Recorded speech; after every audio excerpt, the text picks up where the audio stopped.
I'm surprised. Wow. Welcome. Oh my god. I had no idea you were going to do that. Apparently, we are on the stream. Wait, this is a little awkward because I don't know if I changed the stream key from reversal to mine.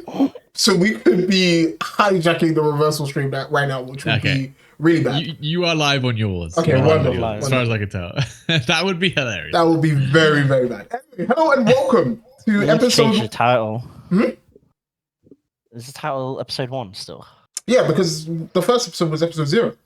Oh yeah. Okay. It's a pilot. The pilot. Every good show starts with a pilot episode, all right? Oh, you're right. Because honestly, I didn't know if we were going to do this shit. Hello and welcome to episode 1 of The Breaks. Podcast where we talk about 2XKO. We really enjoyed doing the first one, and so we're going to do more of these. We've enjoyed it. At least I've enjoyed it. I don't know about the boys. But we just want to talk about 2XKO, the patch philosophy, the patch itself, and then maybe delve into a little bit of pro play whenever we have time. I am joined by my 2 amazing co-hosts, as Mr. E can't be with us today, based Jonesy and UI Lazarus. I love saying your full names. Jonesy, how's your day been? I've kind of been back at work because I've been doing work training stuff during the week, and by that I mean I've basically been sat in a call during the week, working from home and playing games. So yeah, man, pretty good, but decent, man. Laz, how you doing, brother? I'm doing good. I'd rather not talk about my week. Actually, I feel like that's going to spike my blood pressure. Work's been kind of stressful, so I'm here to relax with the boys, of course, on the breaks. So I'm doing good outside of that. Been playing some fighting games, been playing some other games too, to be honest, and having a lot of fun. So that's good. That's actually been the hard part, is getting on 2XKO to go and do play other games. But I think we will find time to do a bit of that. We are gonna start looking at the patch philosophy, because I think it was quite interesting and it invoked a lot of response from the community.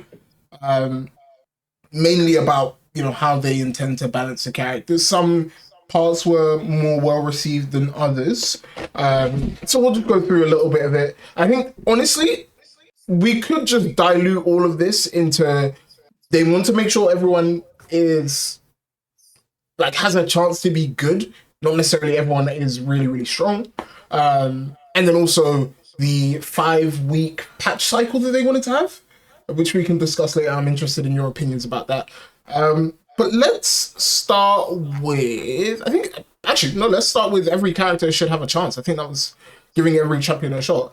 Actually, interesting statistic during this time was that there was no matchup worse than 40-something, 47-53 they say here. Do you guys feel that reflects in how the game has been, or maybe do you think it's a bit worse than that? Jonesy, we'll start with you. I kind of think so. It's with tag fighters, it's harder to perceive matchup percentages, because you either run a team that doubles down on your strengths and you either steamroll with that strength, or you don't, or you make a team that kind of covers each other's weaknesses type deal. It's when you do, and we'll talk about it with the actual patch notes later, but Teemo Blitz, for example, was very enjoyable for Teemo. Pre-patch, current patch, not so enjoyable. Yeah. So it's hard for them to, I guess. It'd be interesting how exactly they gather their data to perceive the percentages, is what I'd like to know. Yeah, that was going to be my point, is I'd really be interested to see how their data is, right? Because it's a team game. I think that's probably happens quite often in team games, right?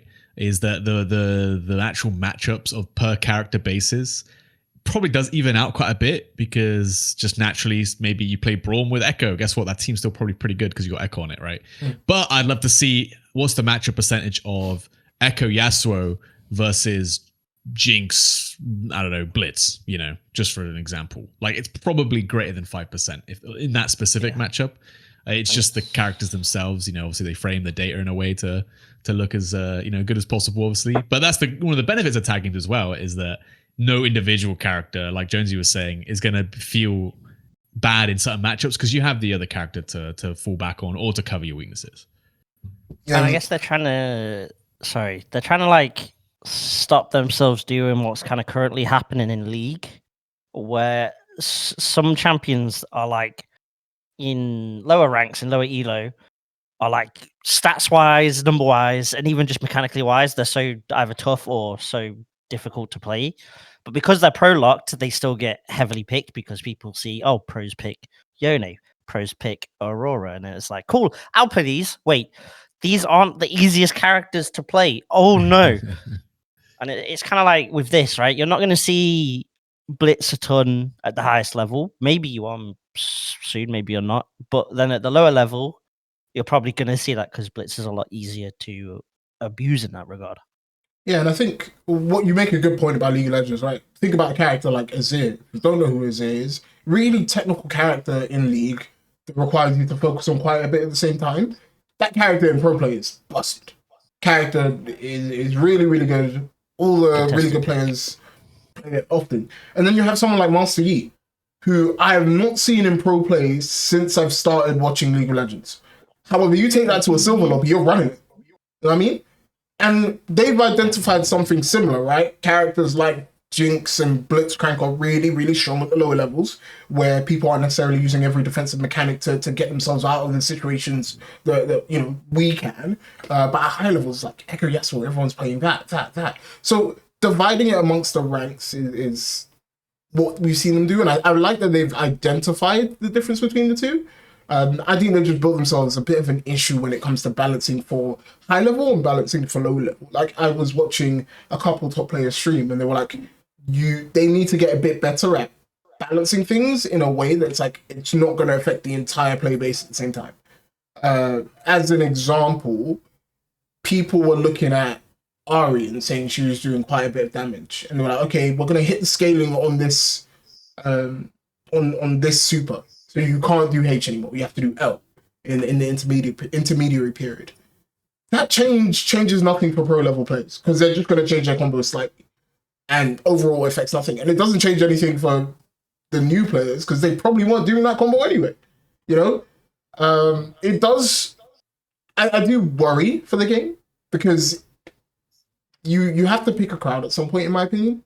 Are you making this the game for pro players to feel like they're cared about and monitored, or are you making it a game for the new players to sort of feel like they can do whatever they want? But I guess Riot is the company that's going to be able to have their cake and eat it at the same time.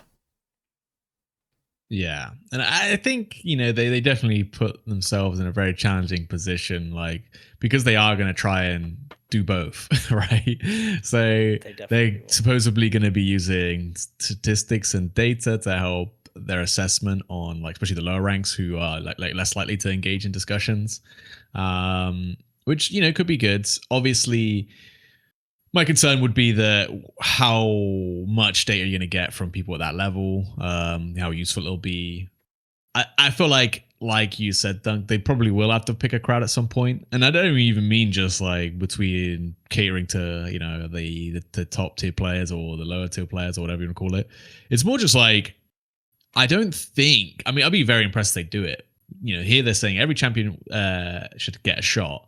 But in fighting games, I almost don't think that should happen. Like, there are sometimes, some designs will just fall to the wayside. Like, the obvious one is like the case of like grapplers, right?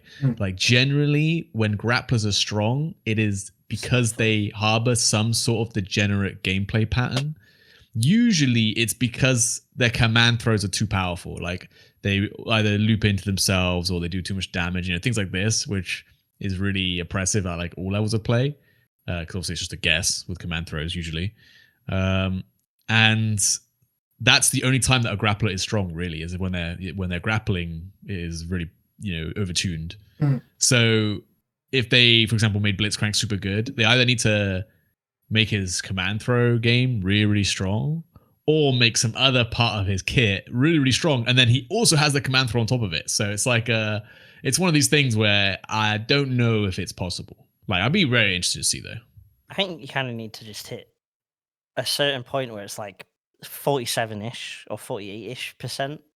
I think you want a healthy top tier, obviously, because if you have an early broken top tier, people just complain. You see nothing but negativity and all that stuff. But like, I don't think a fighting game should never be truly balanced, because part of the fun of watching any tournament is seeing the underdog team do sick. Seeing the character that you don't see a lot of suddenly ball out. You know? Yeah, I can agree with that. I think, like, for example, when we were looking at Tachikawa in Dragon Ball Fighters, he was playing a team that made no sense, right? It was like hit 18 Frieza. You almost rooted for him, not because, you know, he was super likable or personable. I don't know the guy, but he's just playing such a weird team that you want him to win. So I do get that. And Riot did say that they're looking to, their main focuses for balance are characters that are outside the 47 or 53% win rate. But like, those are sort of the normal boundaries. But again, it's hard to tag those metrics like in a team game. The next thing I want to look at though is really the formula of the game. We've had access to this game for a while now. I think a lot of people understand that passive play is really, really strong. First of all, what are your thoughts on passive play? How do you guys feel about it in the game? Is it something you wish they moved on with, like really aggressive mechanics, or do you think it's in the right place? We'll start with you, Laz. Yeah, they do mention it right towards the bottom of the design philosophy. They know they don't want to take away like disengagement patterns, I think they called it, but they don't want to. They do want to tone it down. And for me, it's always just been the two major things that make defensive play really, really strong.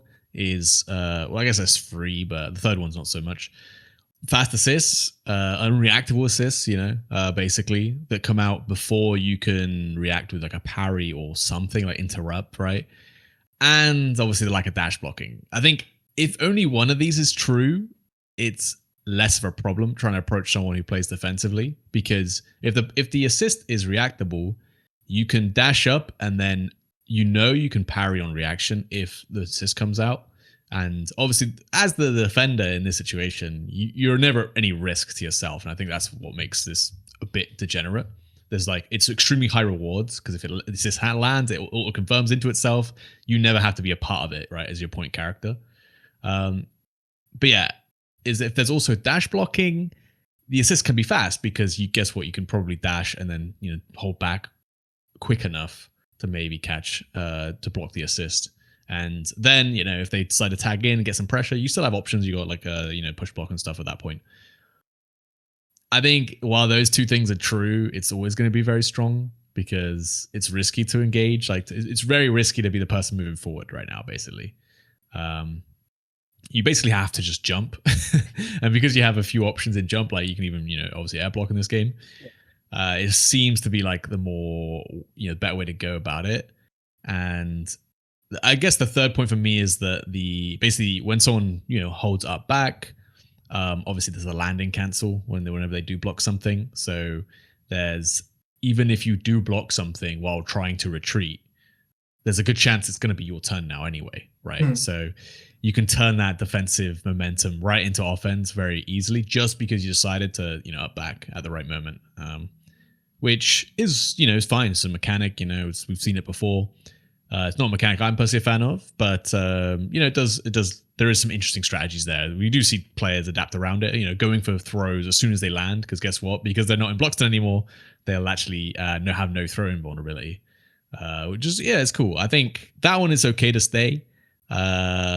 If they want to, you know, still make some disengagement patterns be powerful, because it's still a great counterplay tool against things like Vi's S1, right? You air block it, you get a punish, as opposed to it being safe usually. So that one has quite a bit of depth. But I think for me, I just would want to see, I've always said, like, I want to see dash blocking, basically. Like frame one, you know, you can do a crouch cancel into a block, which if you're playing levelers is actually quite easy. But I'd rather they just put in the normal dash block, right? I personally can't see a strong argument as to why it wouldn't be in the game. Jonesy, how are you feeling about the balance of aggression and let's call it passiveness in the game? I definitely agree with the dash blocking. It'd be so nice to dash block, bro. Like, it'd make movement feel even crisper.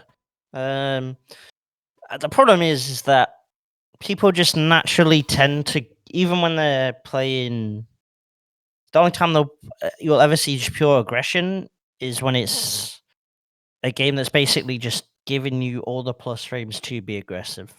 So like Yun in Street Fighter 4 just being in your face constantly, or like Rufus. It's like Strive maybe with like Chip, for example, just basically constantly stagger pressure wreckers in your face all the time.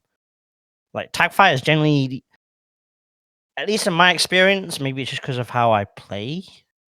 But even then, when I look at like the top level, it's like people generally tend to back off until it's favorable for them.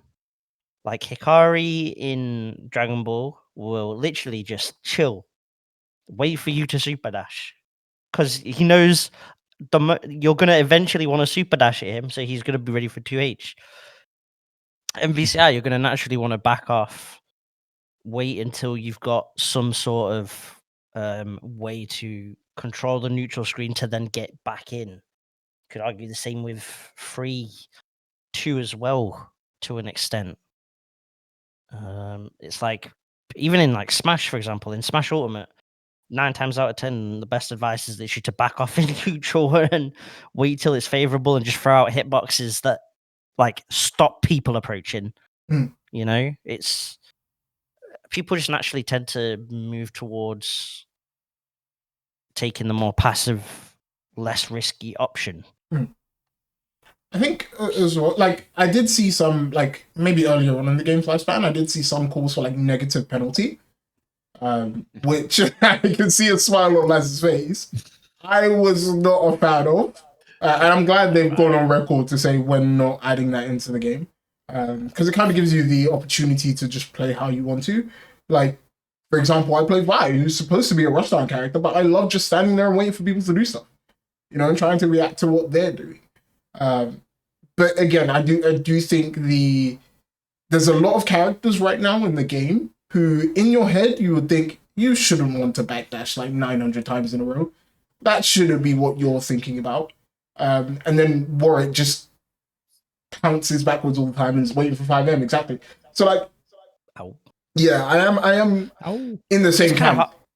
It's kind of tough though, because when like Yasuo does it to do win wall, it's kind of like, yeah, you kind of do as Yasuo, you probably do want win wall up, because like people see win wall and they're like, oh, I got to jump, and then you anti-air. Or you throw out tornado and you just have control of the neutral. Like Echo, just like that's Timewinder. Like characters, a lot of the top, like Ari want to be at a range where her buttons will genuinely beat yours 9 times out of 10 type deal. She's not going to be in your face. It's like, that's a good point you raise. I think a lot of characters in the game require space to do what they want to do. Like, Riot is a rushdown character, but to make your Vault Breaker safe, you want to be spaced. You gotta be spaced. Right? Yeah. Braum, if he wants to get solid control of the neutral, probably wants to get a Poro test out just to check you. Right? Darius wants you to run into JH. You know, like, all of these characters want space to work with. And I think, like you said, the solution is probably like a better dash block, which lets you advance without like throwing out something, and like controlling neutral in that way. But yeah, I actually, do you know what? For the first time ever, I've sat there and thought about it. Like, genuinely, we're spot on about something.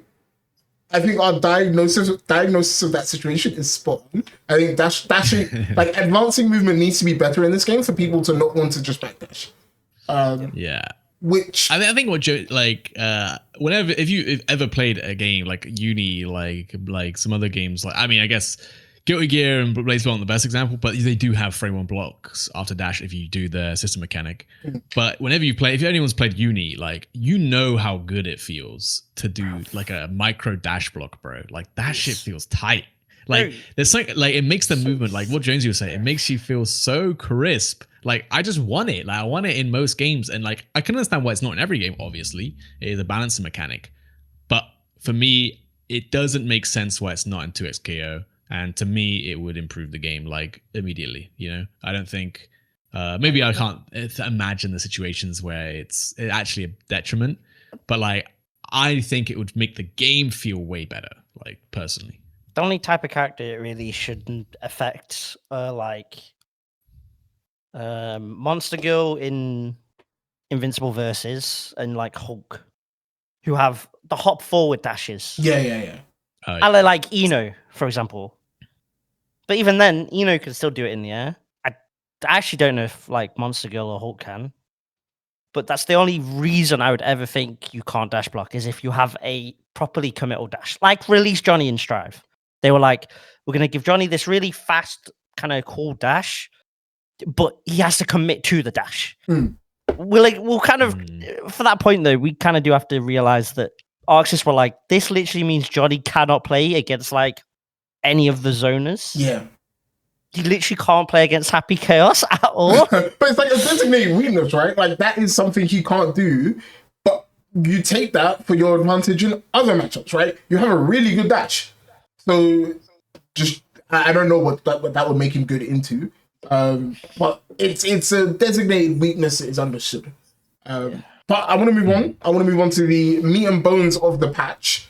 Generally though, this is a great read. If you want to learn more about the philosophy behind Riot's patching, this is definitely a good place to One to more start. point Oh yeah, go for it. I'd like to ask is when they said going forward and they talk about the 5 cycles and they say new characters, they also said new fuses.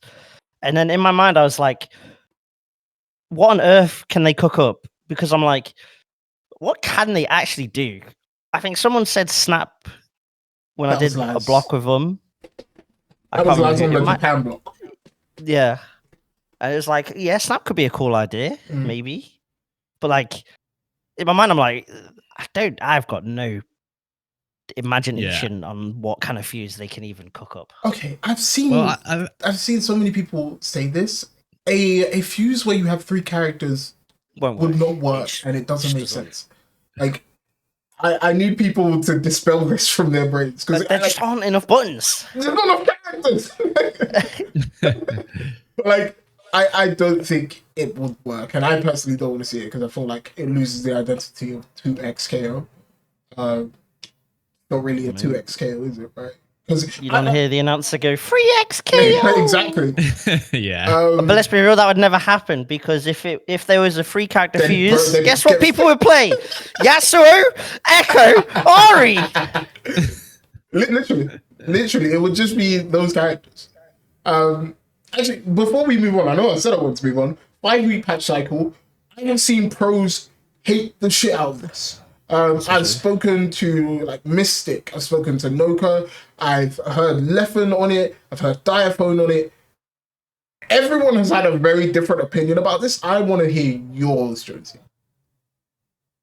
I need to see some of the patches. I need to see how they cook up the patches because the problem is changing up something completely huge and major every 5 weeks is you're asking way too much of people to keep up. Yeah. If it's small numbers tweaks here and there as a 5-week thing to try and tilt the scales in whatever favors they want to do, I think that's fine. Occasionally, maybe like every 4 cycles, they do a big one. But then obviously they can signify that by saying it's like they do like 1.25, 1.50, 1.75, and then their big one's 2.0. That could be fine. But for me, it purely depends on how they go about the cycle. That's how you feel.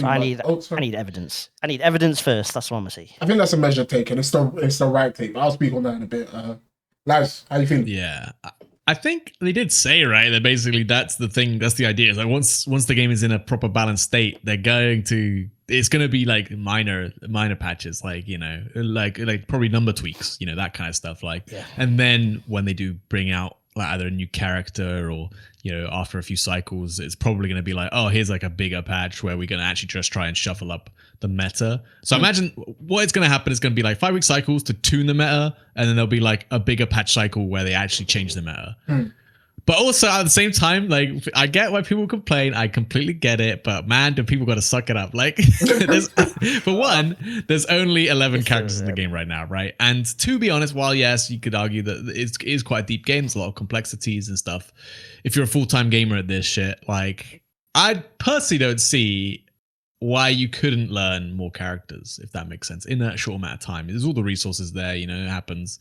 And like that's if you wanted to. If you think you needed the competitive advantage of picking that flavor of the month, then you should do it. like, but we see this, in pro play like of League of Legends and stuff all the time, right? They have very fast patch cycles. It's slightly different in the competitive environment, but for the most part, throughout the year, a pro player is expected to play very many different characters, right? Throughout the patch cycles, and if you're a pro player and you think you need that competitive advantage, which in fighting games we know that's not necessary, right? We've seen many people perform with characters that just suit them, like grapplers winning majors, things like that, during times where they're not even strong. But I don't know. It can be a bad environment if it was like literally jumping left and right between all these characters. Oh, my character that I just qualified for this major with is now a bottom tier. Like, yeah, but they're not going to do that. Like, let's chill out for a sec. They're all going to be pretty viable all the time, and there might be some flavor of the month character because they get like some extra Oki or something that actually opens them up having a 50-50 on this knockdown, right? So I don't think it's too much. I think if you're the type of player who wants to just pick the top tiers all the time, sure. But that is the price you pay, unfortunately, for wanting to just pick the top tiers, right? If you stick to a character or a team and you believe in that team, even if they get slightly adjusted, you can probably still make it work. Like, I don't think it's that big of a deal, personally. I agree with you wholeheartedly, and I think people took what they said in the worst way possible. And like this patch, like that we're going to go into, it's actually great evidence of it. Apart from Echo and Yasuo, everyone else was minor changes or bug fixes. And like, just because we're getting a patch every 5 weeks, it doesn't mean every patch we're going to get is going to be game changing. Like, some of them are just going to be to go over what is broken or what needs to change. Granted, I do have issue with them announcing that there's a problem with Teemo and then not patching that out straight away, because now it's like, do I play this character? Because I don't even know what it's going to be like when this is patched. But you don't need to play the best character in the game to win. Like, being a specialist has its own merit, and I wish people saw that. I think for a lot of pro players that are like at that top echelon, i.e. like Gluffin, it's kind of scary for them because they've seen so many devs patch something, and then it's like, you just can't play this anymore, right? So they've almost got like a PTSD response where they're just like, oh my god, Riot is going to shake up everything every 5 weeks. No, it's not going to be that deep, man. Like, a patch may or may not change a character, but likely more often than not, once the characters are in a place where it's like, you make sense and you do what you're supposed to do well and you have your defined weaknesses, we're not going to see too many changes past that, right? I feel like the community needs to do a better job of reading. And I know I say that considering I'm a crayon eater, but they do talk about what is usually the motivation for change. And there are only a couple characters / teams that are reaching that at the moment. I do think there are some characters that will probably lag behind in some situations. So, for example, Ari Teemo are lagging behind in the win rate department. We haven't seen how the changes to Echo and Yasuo have changed them and made them more influential. Now, I've seen way more Aris in the ranked ecosystem after these changes, right? But yeah, I think 5 week patch cycle is absolutely fine. Let's suck it up. And I get if people are concerned, like, okay, the meta's gonna change. Like, oh, I don't want to learn a character because it's gonna get nerfed in 5 weeks. Well, don't learn it then. like if you don't know it's gonna get nerfed or not, if you like the character and it's strong for the season, for the patch right now, then pick it up and learn it. Guess what? In 5 different patch cycles, they're buffed to be top tier again. Oh, great, awesome! I already know how to play this character. I know how to make a team around this character. So there's value in like, oh, I'm gonna commit to learn this character for a few weeks. Oh, he got nerfed. I'll go back to playing my old team. Oh, okay. Oh, wait a minute. They, maybe he works. Oh, there's a new character. Oh, wait, they work really well together. Like, I don't know. I feel like if you're learning more teams, you'll be a better player regardless. Like, I don't think you're gonna have to. I don't think it's a feel bad thing to be like, this character got buffed. Oh, I know they're gonna get maybe changed in 5 weeks again, so I'm not gonna learn them. It's actually just like, oh, this character got buffed. Great, I'm gonna learn them. And then it's like, oh, maybe they get slightly nerfed. Like, whatever. I can't like most of the ones that just straight up be negative are the ones that'll immediately boot up their stream to stream the game anyway. Should we get into that? Should we get into the engagement farming that like, people have been doing with the patch? I'm not falling for it, man. Yeah, same. I will say, like, in the case of Timo, I get it though, because Yes. we know he's getting nerfed. Like, that's a feels bad for sure. Can't deny that. We will get into Timo and we'll probably have a discussion about that. But It's time. It's time, yeah. It's time. Patch 1.0.3 has been out for about 2 weeks now. I think it's like 9 days actually. So a week and a bit. And we've had a bit of time to look at the patch and really play around with it. Obviously, the big ones to be nerfed. The graphic says Timo got nerfed. I'm not going to agree with the graphic. I think Echo and Yasuo were the main targets of this. This patch. Technically got nerfed. Shut up, man. Shut up. Bruv, I can't play my team anymore, man. What do you mean? All my routes have like disappeared from. Oh, you were a super tag abuser. I understand. Yeah, so the super tag abusers of Timo got shot. The ones that just abused the other super, they continue to thrive. But we can talk about that when we get to Timo. For now, your days are Can numbered. we quickly just mention? I'm a bit disappointed on the ranked awards. Oh yeah. Okay, as two challenger players in this current lobby, well, 3 if you count me. Yeah, lads, you need to buck up your ideas. I am a little sad at the rewards because it feels like every other Riot game has like substantial rewards that you can like show off to people regularly and like kind of just wear on your sleeve. This one's kind of like, who gives a fuck? Because get a little title, mate. Ooh. Yeah, like the title. You get a jumper too. You get a jumper. I am not switching to that. I did not pay £100 for the arcade bundle. Plus. And it's only if you're Diamond Plus, and the jumper doesn't change if you're higher rank or anything. So yeah, you can't do like League does, where you do skins at the end, because fighting game players are very set in their ways. Where if they don't get a skin for their character, they will not be happy. So do you advocate for the most played characters, or try and do a skin for everyone? But then you're having to do a ton of work to put skins out for every single character. I think they could have maybe done a KO. Yeah. I think a KO would have been perfectly fine to know you got slapped by someone that got Challenger last year. But if they let me equip it, I'm putting on the diamond one. I think that would toxic. be the perfect one. Give me a KO or like a round start emote thing where my character puts out their hand and shows you the bronze emote. Even if it's just like a rank that pops up above. Exactly. Something... The character mastery flash. Exactly, something like that. Because who is really going to care about you spamming a sticker that you're Challenger? You're going to see maybe one person in a casual lobby do that after like a free game win streak. It's like, cool, man. Why are you playing in casuals?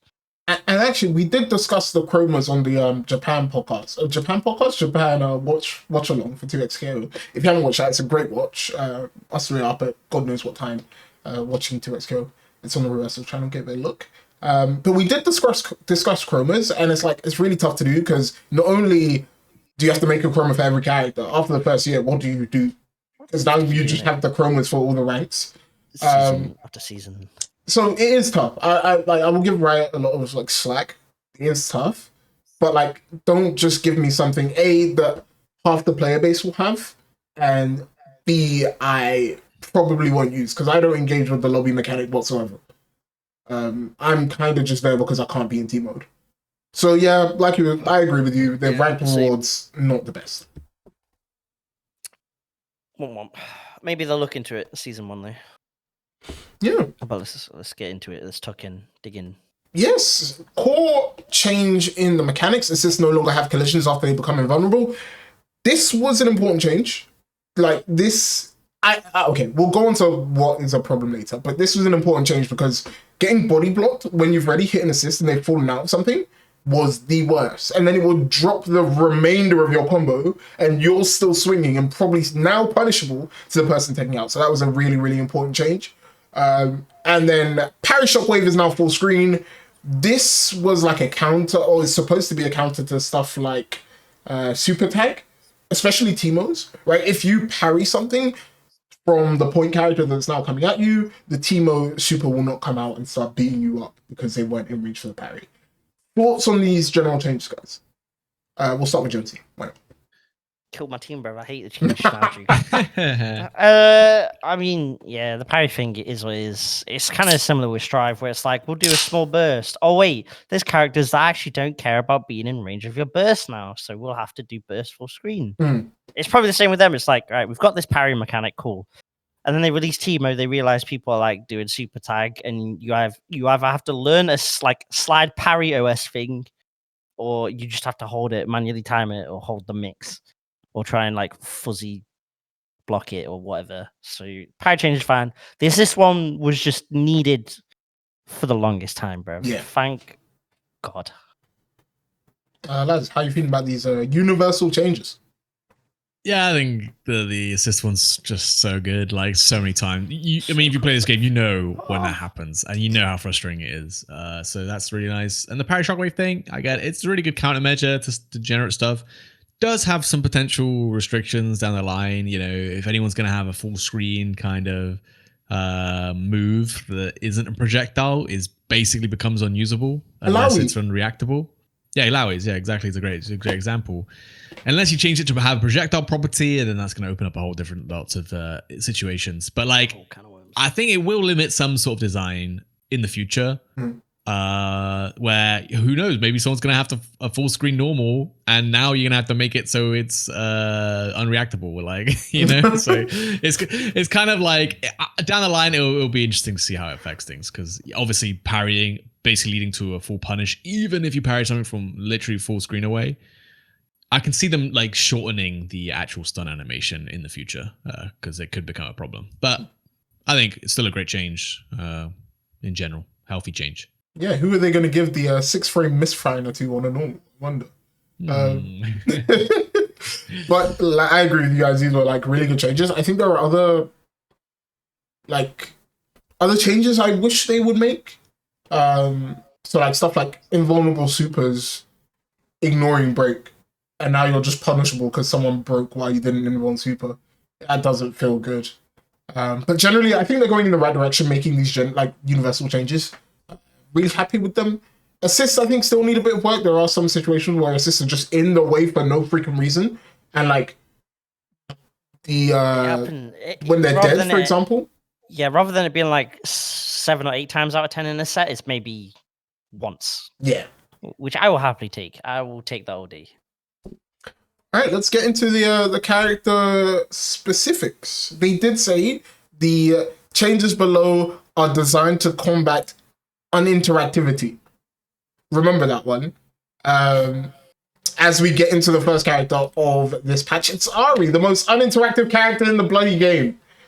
Ahri's change was not much. Spear Rush has reduced hit stun late into a combo. This was mainly designed to stop her from being able to do it for free during her level Orb Deception super, but didn't actually change much. So you just change a button you do in that series of combos. This is probably the weirdest patch of the lot, lads. Yeah, I don't know. This like it says reduce combo length. It didn't actually do that, so it makes me wonder. Obviously, it did hit the root, does slightly less damage because you gotta use light normal instead. But I wonder if it was literally they just didn't. I mean, they definitely tested it, right? They knew that maybe the light was used, but it just seems weird that they would specify it's to shorten the combo length.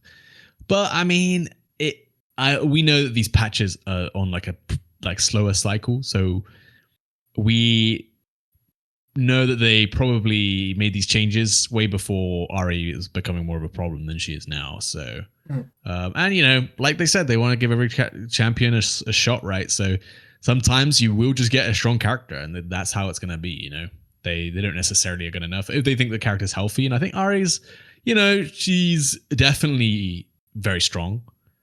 One of the best characters in the game, but I think she's relatively healthy. Just probably does too much damage, too efficient. I'll get to you on that. So I think it's okay for her to be strong. She definitely needs nerves, but I don't think I'm upset fighting like a million Ahris. I mean, I don't like the character, the neutrals. I hate the neutral, but you know, it's a hard character balance because of the air dash, right? So it feels like Ahri's windows of punishment don't exist, especially in the neutral game. It feels like you've got to be kind of got You gotta like be a crazy parry. locked in. You got to be so locked in at parrying stuff to But deal with it Ari. is doable. That's the thing. Like all of that shit is reactable to some extent. So it's like it makes me feel bad when I lose, even though I know this character's bullshit. But It's just a very unbalanced like tug of war where it's like I'm Ari and I'm doing S1, S1, S1, and this is my pressure. It's very relatively easy to do. And then on the other side of it, it's like I have to parry, then I have to parry again, slide past, jump, throw air throw. And like the air throw isn't even a punish, it's just a read. You know, like it doesn't feel like it's a balanced exchange between the two. And it's my issue with Ari at the moment.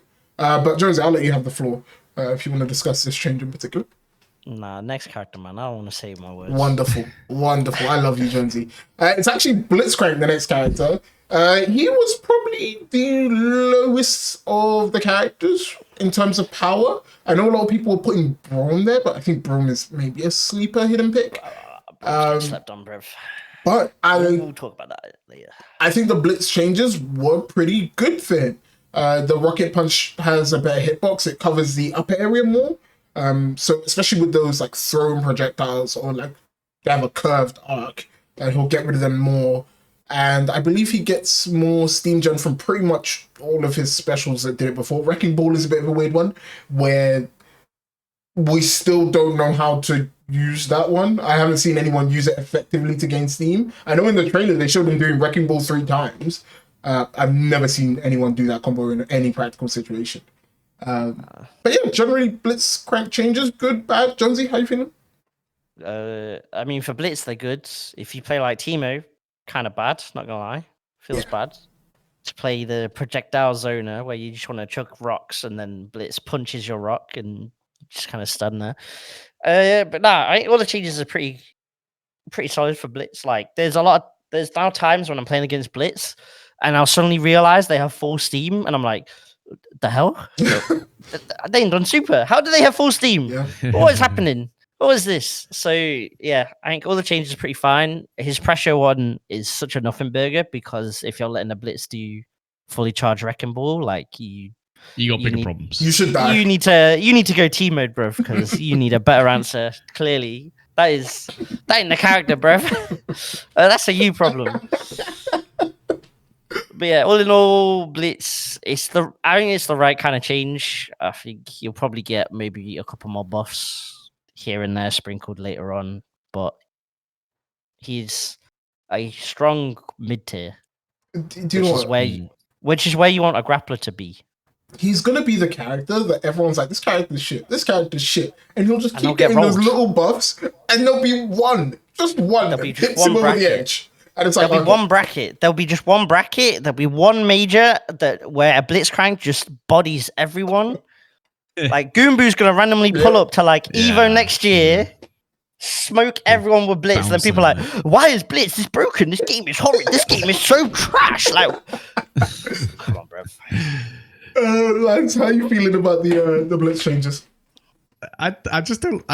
Okay, the Rocket Punch change, really nice. I think that's a great change. And like, it's a great grappler change because it specifically helps combat his greatest weakness. All right, and like dealing with projectiles is always going to be like a grappler players like I don't know the worst nightmare. Mm-hmm. But now you got a pretty good tool, which is pretty awesome. It's not overly oppressive either. It's not like you can't throw projectiles, it's just a good way to clear them out. It's still quite slow, so it's not going to probably punish you, but at least he doesn't have to block them and he can make some space. I don't like, why are we giving him more steam? Like steam, I feel like steam doesn't do enough for this character for me to care about steam.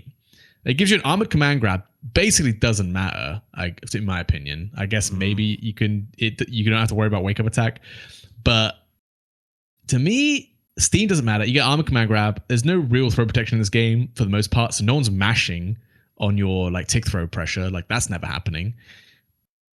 You get like the better rocket grab, like I guess, but like no, I don't think that's a thing you do in neutral. It's way too punishable, way too reactable. So I don't know what steam does, to be honest. I think so it gives you a more damaging super, I guess. But like, yeah, so buffing steam, I don't value it very high, basically. Steam allows you to loop your pressure vortex better. so you can do Steam command grab. I think Steam level 1, right, and then start looping that situation again, mid screen. I think it does it mid screen. I'm not 100% sure. Yeah, I thought maybe test it, but I like, to me, like, you're still gonna sometimes command throw, and your opponent, hey, guess what? Holding up back's amazing in this game, and you're gonna probably die so horribly to that like it just does. You'd never command throw again. So it's like, I don't know. It's, to me, he's still I think he's a good character. Don't get me wrong, but I wouldn't buff Steam. I'd probably just buff the properties of the things that have Steam. What did you just say? Hold on. Don't let him cook. Take him out of the kitchen, man. I got... Moving swiftly on, Braum got no changes. Yet. The yet is very ominous. The yet is so scary, bro, because if they're gonna buff Braum, man. Let me tell you what's going to happen. Unbreakable, you don't lose it when you get knocked down. That's what's going to be. Oh, nah. No, he has to, because okay, I've been saying I've been popping into every top player stream and saying, please talk about Braum, because this character's dumb. I hate this character. He gets Unbreakable, which he doesn't, like, everyone's like, oh, it's so difficult to get into Unbreakable. No, some other punk gets it for him, and then he comes in and he starts swinging armor all over the place, and it's like, do I really want to try and whip punish this? Because if I don't, I'm gonna fucking die. Like, the character is good. Bro, he's... Watching Braum players does piss me off, because they'll just like they'll have Unbreakable, and then they'll just do Winter's Bite, and then like from full screen, and then like I'm like, great. What? Cool. You Thanks for helping me win. An unbeatable neutral, and you just threw it away. For a projectile, a very mid projectile. Like, bro, you eat Braum Super in the corner, and they just press 5H, and you don't get to play for at least like 10-20 seconds, bro. Okay, I will say, you can parry. Like, every time a Braum knocks me down, I wake up parry, because they're gonna try and meet me with 5M. You haven't been command grabbed enough. You have not been command grabbed enough. I'm not afraid. I am afraid. If they want to go for that, go for it. Bro, they get like 60-70% off it, bro. And you get to watch your entire if they do super run up command grab, GG's. All right, you got me. You need to die more. Like, you haven't been hit enough. Blitzcrank players be like, I just guess correctly. Most of the time. That's why he gets top 8s, man. Let's be real. Come on. Yeah, it's true. It's true. He's better than us. But yeah, glad Braum didn't get any changes. Don't think he needed them. Should we talk about this one, or should we let Mr. Reed talk about it? All right, go ahead. So I can, because Mr. E was telling me about the S1 super change.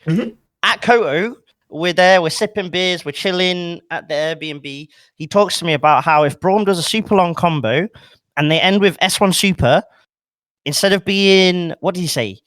He said, I think it's plus 13. Correct me if I'm wrong on what the base frame data is. Instead of being plus 13, he's only plus 2. So basically, if he does that at the end of the combo, he can't, like, obviously get certain other timings, but you roll, and realistically the Darius players will never react to throw you, and you just press a button on wake up, and at most it trades. Yeah. And then we saw the patch notes, and he looked at me and just started laughing. It is scary. I like playing against it. It's like, damn, actually, wait, I have to. It's almost like when Blitz level 1s you now. Where it's like, oh shit, I actually have to hold this. I have to be a responsible human being. Speaking of E, I hope that he shows off. So there's really no, save it for nationals. Can't save it for nationals. We can't spoil it. But all I'm saying is, I hope Mr. E gets a certain Darius corner tech. It's enough. That's all we'll say on that one. And then it's pretty good. Stay tuned to Mazza. But also, so hilarious. The change into lacerate, like it doing more damage when you're bleeding already, substantial change. I didn't know it was supposed to do that. It would be, but it is just a bug fix, so it actually only does like 2 more damage. Like it's basically 2 more damage in your BMB. It does like two more damage. See, this is the thing. I saw someone talk about this on Twitter, and Yohozi came in, and it was like, yeah, at the end of a scaled combo, it will do less damage, but it's more for those hits where it's like S2, like you did 5M, 5H, S2, and it's like now you're doing realistically like 60 more damage. And it's like, oh, okay. I don't see why you wouldn't take that. To be honest, anyone that wants to look up sort of Darius stuff, just go to SKD because he's got like videos on Darius combo theory based on like what is it? The time taken in a combo affects damage scaling and blah blah and all this stuff. So yeah. Also, for that Krakatoa. stuff, go to him. Also, Krakatoa. Krakatoa has some good stuff. For that kind of combo theory stuff, yeah, go to them. Anyway, it's time for the dunk segment where he breaks down and cries. Actually, I think these changes were hella healthy for Echo. Come on, you Gooners. Come on, you Gooners. You damn right. I think Echo, like they were saying, Echo was just too good at everything. And like, I wasn't blind to that. I could see that myself. The character was really good on point, really good as an assist. I think the Chrono Strike, like, some people are like, oh, nothing's changed. It's still my time. If you're still getting beat by my time, you suck. Like, you might suck. Because there's so many ways, like, around it now. It's much slower. The hitbox is smaller. It's not gapless. That not gapless part is so important. Like, the amount of times now people are just like, well, you're probably going to use... Autopilot. You're probably going to use the second assist. Why not for our parry, right? And it's like, okay, reset to neutral. I'm now 4 seconds down on my assist timer. But also, people just mash through it now. They do not care. Yeah, like, my time is significantly worse. And I don't think it's the reason you play the character anymore. I think a lot of people who are playing the character for the 2x assist neutral space have moved off of it and are now moving to different characters, which is fair. The Time Winder, I think Time Winder is just a stronger assist now, because even if, like, it is slower, but even if you parry it, you don't get the big effect. Yeah, because projectile in it. So, like, it incentivizes people using 2x assist to use different assists, basically. So, are you going to do my Time Winder, or are you going to do Time Winder, my time? I do like the changes that they've made to the assists. The Time Winder changes, I don't want to hear any complaints about Time Winder. Yes, it has long hit stun, and if you get hit by it, it's a free confirm for the Echo player. However, if you jump, if he guesses wrong on where you're going to be, he should die. And if he doesn't die, that's your problem. The only exception to that is when he does Time Winder toss. However, Time Winder toss is just as slow as the other ones, right? So as Echo now, you have to be a lot more careful about all of your usages of not just the assist, but your Time Winders in neutral. I think the character's still going to be played because Burrito Oki is strong as hell. Like, but that's what they want him to do. He's a mix-up character. It makes sense. Like, these changes, I feel like were a good way of targeting Echo for what he did that was really, he had really no right to be doing. I sound really passionate about this. I am. I love the character. I think the character is really interesting. I just don't want to boil down to just assist man. Hang time. Is there anything else? I think that was all it changed, or all they changed about the character. The damage at the end. Damage change is actually noticeable now. Yeah, it happened a lot. It actually happened during the Japanese bracket. Yep. There were definitely combo routes where they would do the old combo route, and the second Time Winder didn't kill, and they were like, oh crap. Yep. It's definitely noticeable. So I think that's the right kind of change. And character still got like 2M did get nerfed, but the M's are still good. Yep. So like Dash M still good, Time Hop still good, Invul Roll still good, character's still good. He's still just good. Normalized. He's just normalized. And I think one of the weird things about it is Echo is like everyone still sees Echo, and I think it's because he's a really easy to play character. Like at every level of play. Relatively easy to get limit strike. At the high level, like once you learn the Burrito OS, you're pretty set on Oki. Mm-hmm. The assists, like they are worse technically in the patch, but they still exactly what you to do with them. Mm-hmm.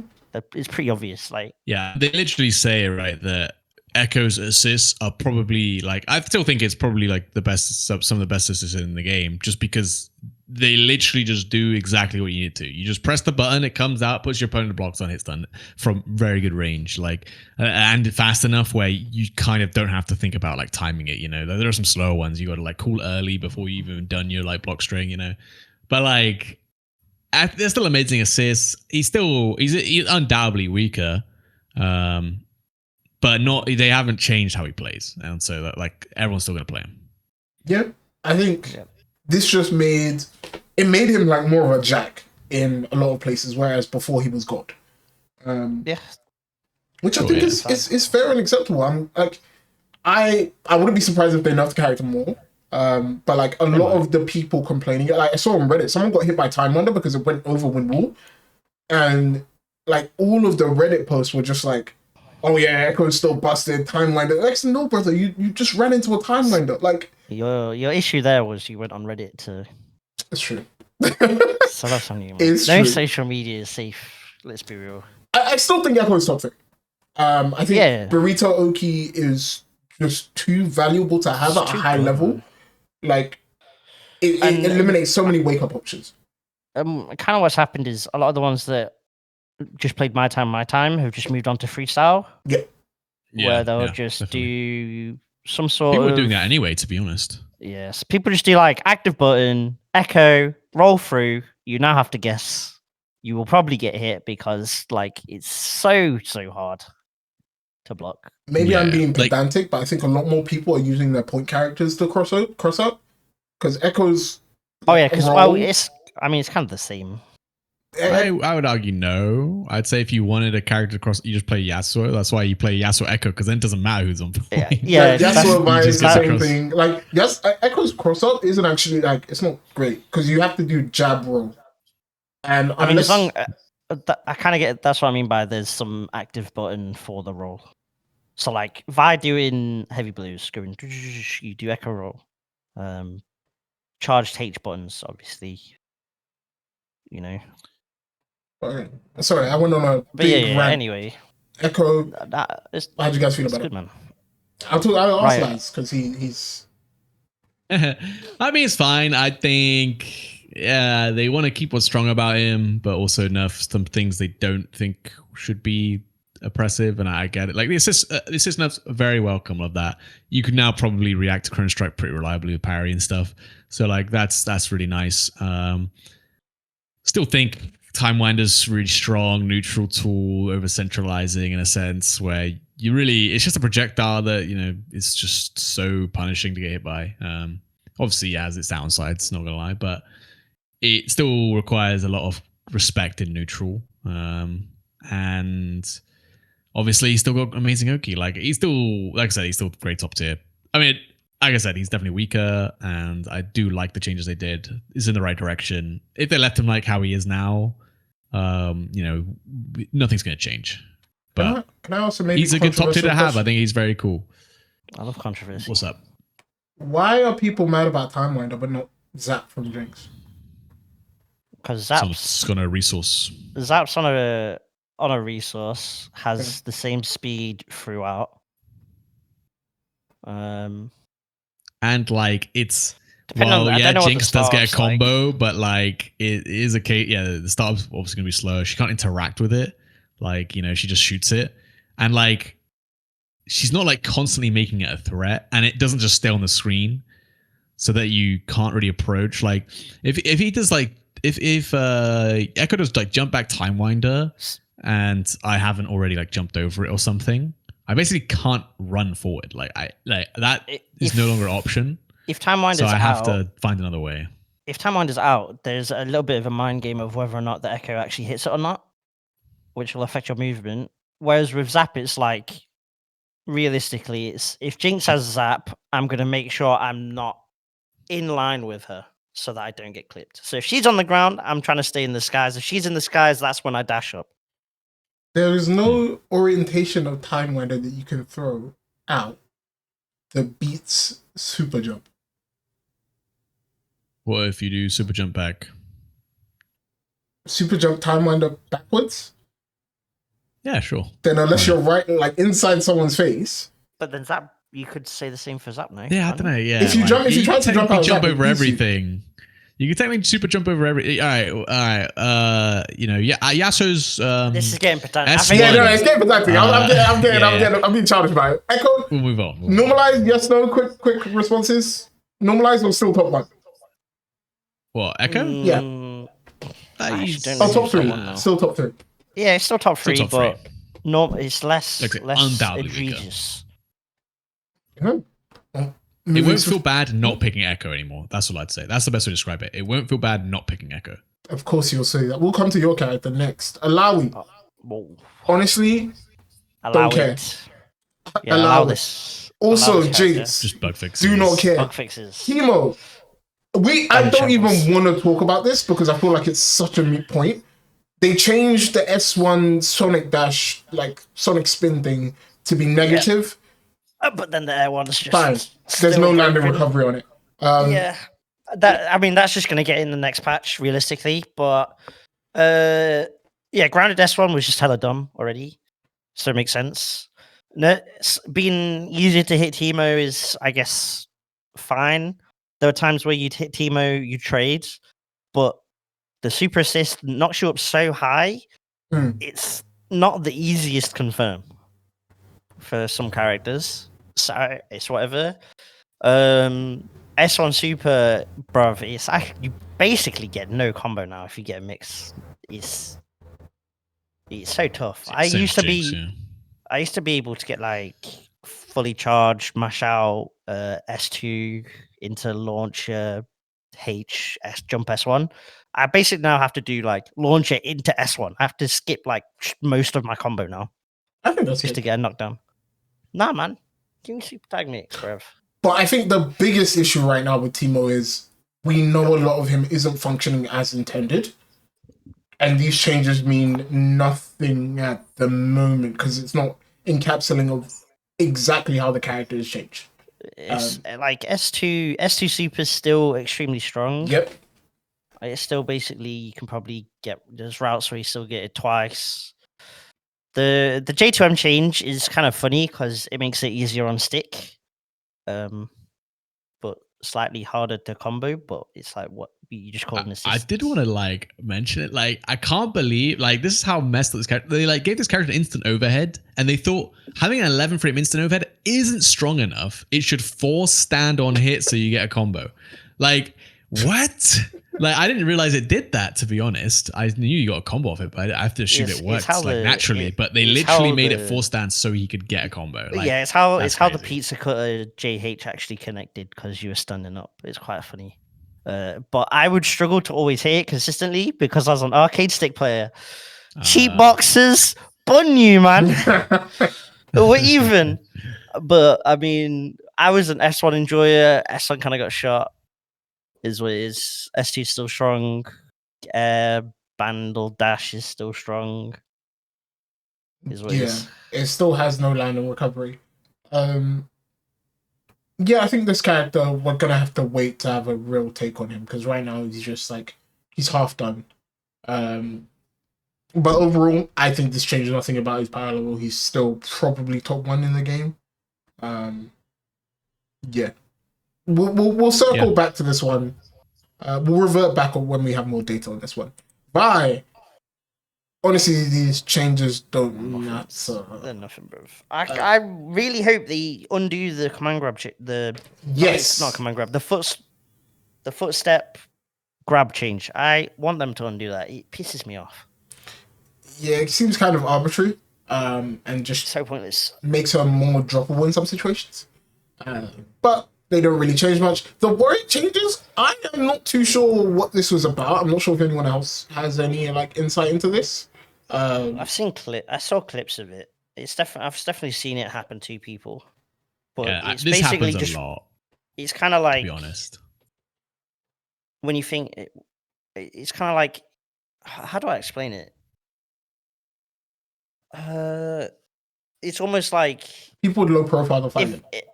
If you had a proximity like close 5M and a long range 5M is his current like far S, like far 5M, but the far 5M would whiff if they're way too close.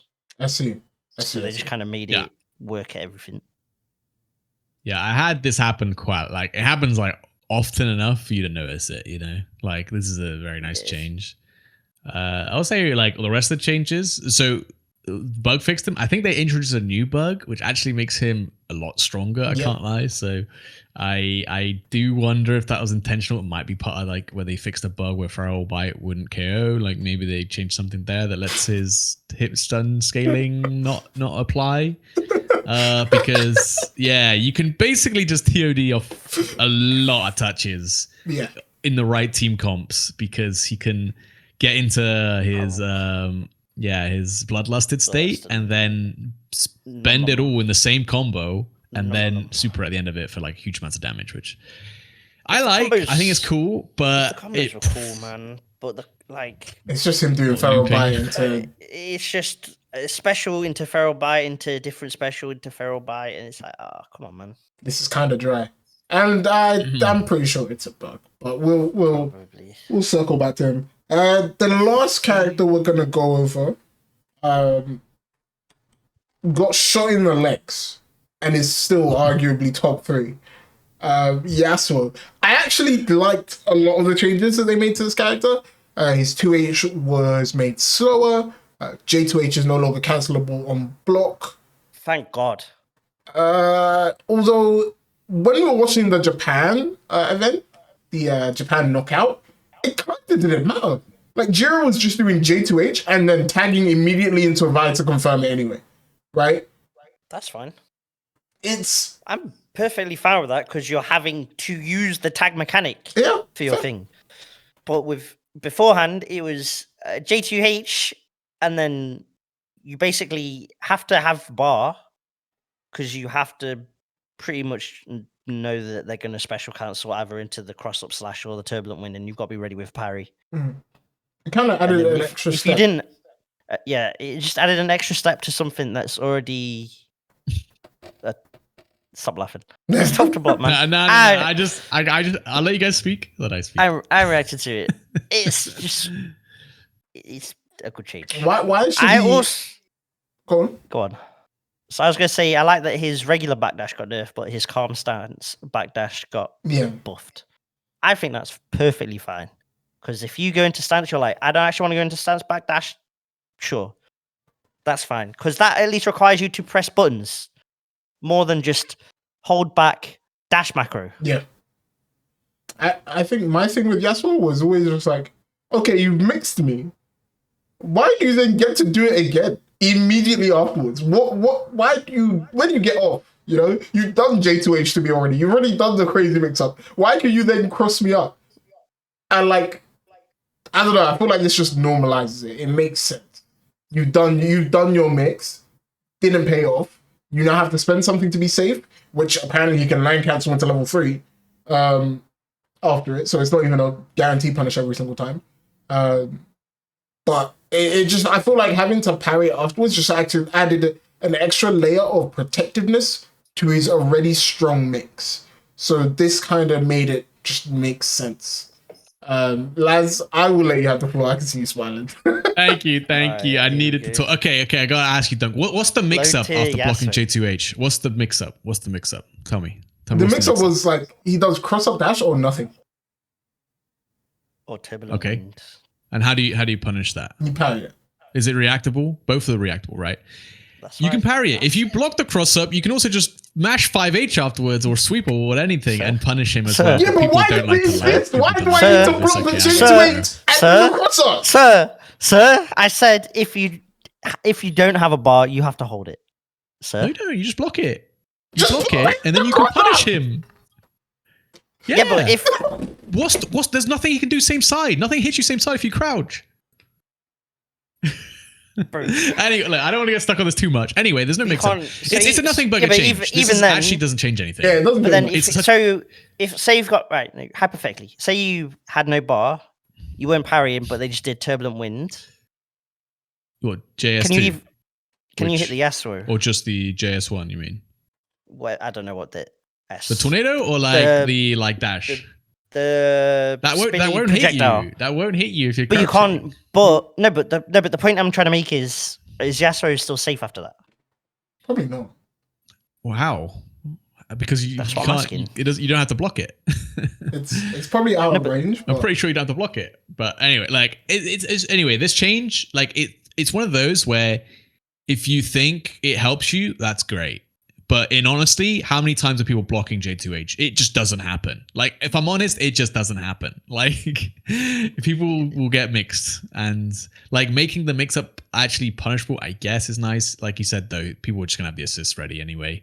But yeah, I think it's one of those changes where, like, on paper, it sounds super nice. In actuality, you have to block the move. Like, that's not happening. Like, I also think like Yasuo may be like he may be vulnerable to a situation we see in fighting games sometimes where a character gets nerfed, and because they're fundamentally so good as a character, they just keep on nerfing them, and the character either requires a complete rework or just you have to put him in the bin. Yasuo is in a position where he's just too good at everything he does. And the design of the character has too much loaded into it. He's like... Yeah. He's a zoner, anti-zoner, mix-up, neutral character. Like, that's what they want from him, right? And like, that's the problem, is that they do need to give him an identity. And it's kind of the same with Ari as well. Like, you can change the numbers as much as you want, but mechanically, they just fit the game so well that changing the numbers, they're still going to get played. Literally, the only way is if you just kill the numbers. Yeah. But then, as which game is devs, kind of what they're doing with Yasuo. Like, at this point, like, they. I'm about to take the hat off. I'm not saying they kill, but that's where it's going. Like, literally, it's everything. Like, the 2H nerfs, it annoyingly makes some of his combos won't work. I mean, it's weird to like nerf anti-airs. Like, that just isn't a feel good thing. Like, in my personal opinion, like if his 2H is such a problem, give him back his old 2H. His old 2H was sick. I love that move. Make everyone else's 2H good, because at the moment he was the only one who had a good 2H. Like, good luck trying to get Vi's 2H to hit the right side. Ari's is the same. Ari, you can also have them. She will be discussed later. But like every other character, it feels like 2H is a crapshoot. Like, you try to add someone, it's like, I might just die for this one. It's so scary to try. It's still the same as Yasuo, but there's definitely more. It's slightly more forgiving for sure. Yeah. I also am happy that his super assist got nerfed. I think that was. That was a really good change. Yeah. It was the right kind of change. Let's be real. Bro, Stormbreaker was Broken. For a super assist for what it did for being 22 frames or something originally. That is just way too good, man. So it's still pretty strong. But it's super the right reactable. It's the right kind of frame data now. Which big plus. That shit was just one of those you can still use to like. Bro, it was just it was literally just you press a button and you did win. Way more damage. It was actually red light, green light. Like, literally, they press the button and it'd be like... Red lorry, yellow lorry, red lorry, yellow lorry. Don't do that, I'm not gonna do it. You're dead. It was literally like, okay, did you see him call it? You better not have done anything because you'll fucking die. It was so jarring. And like, I think it created a lot of situations as well where it was really checkmatey. Because it was like if I played it against the Yasuo team pre-patch, if I, as the Teemo, wanted to put down a shroom and they had assist up and a bar with their dead Yasuo, I died. Yep. It's funny though. I think these last stand assists, like they're kind of a hang up from what the old last stand system was, where I think if you only had one use of it, it would be fine. But because you get 3 of these bastards, if in the right situations, like 4. you might get 4. You can't play the game anymore until they're done with it. So before it'd be like, I got to play around this one really strong opportunity my opponent's got. Now it's like, he used it once. He's got 2 in the chamber, bro. There's 2 more Yasuos to go. Braum just slams the ground and you're like, well, I have to hold this. Yasuo dashes on your face. You have to hold this. Ari, just the spirit rushing at your face. Can you we have talk to hold about Vi? Vi's one is like the worst in the game, baby. Nah, it has uses. Like, is it not? Which one is better? Is worse than Vi's one? Blitz is kind of. I actually probably don't think Blitz is. Okay, Alawi's one I can maybe get. Alawi's you can give with Blitz though. It's because he throws himself in front. Yeah, it's not. So Blitz throws himself so far in front. You're so safe to just slap Blitz. It is quick. It's rapid. It is rapid, to be fair. Like, if you try and hit Blitz. I find most of the time, I just accidentally hit Blitz because I was throwing something out anyway. Yeah, and then you're like, safe. You spent a bar and I've just taken another assist. But like, everyone else, Vi's... First of all... Jinx's is pretty bad. I feel like Jinx's is just screen pollution, which is pretty good. Yeah, Jinx, it doesn't really Jinx do, is, you can't really pick up off of it. It's like Jinx is more just does, to get the other character in. That's all it is. Yeah. You can't like you're not going to extend off it. At the very least, she's not going to get slapped. It's hard to slap her by like a straight projectile compared to the others that want to do something similar. Like Warwick's can kind of be the same way. You just do Warwick assist, go with the Warwick. If they've got some sort of projectile, they can kind of slap the Warwick away at least. And then there's obviously RPS around that decision and that. They've nerfed Teemo's, so it's like Teemo's is kind of more in line, but you have to commit to jumping in the air and doing something to slap Teemo. I think my issue with Vi's super assist is kind of just it doesn't do anything super well. You want to use it in a block string? Yeah. Well, good luck trying to find a block string long enough for her to call it out. You want to call it out in neutral, you have to make that space first, otherwise she gets slapped in the face on the way. It takes so long to come out. And it's just like... you can't... The only way you fix some of those is purely by just where they spawn, which they could probably tweak. She doesn't need it. It's not even...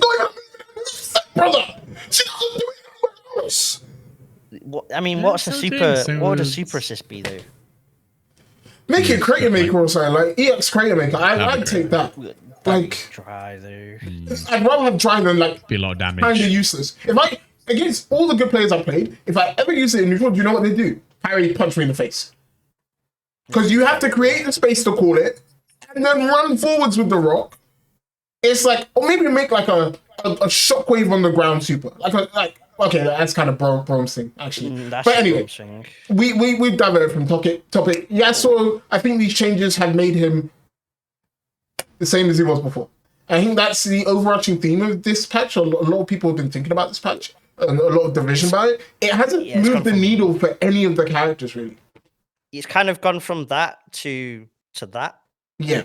Like, they're still your kind of top tiers and your low tiers. They're kind of, well, mid tiers. But they're not. It's not as egregious, but it's still just enough of a difference where people will happily just carry on playing the same teams. Yeah, I think what I want to ask you guys. Also, at the same time, is that realistically you're just gonna still see the same. Even when characters get nerfed, you might just end up seeing the same teams because you just need more characters, fam. Like, I think the concerning thing about the patch is the community perception. Especially externally, I've seen a lot of the narrative be, well, these characters are still top 1.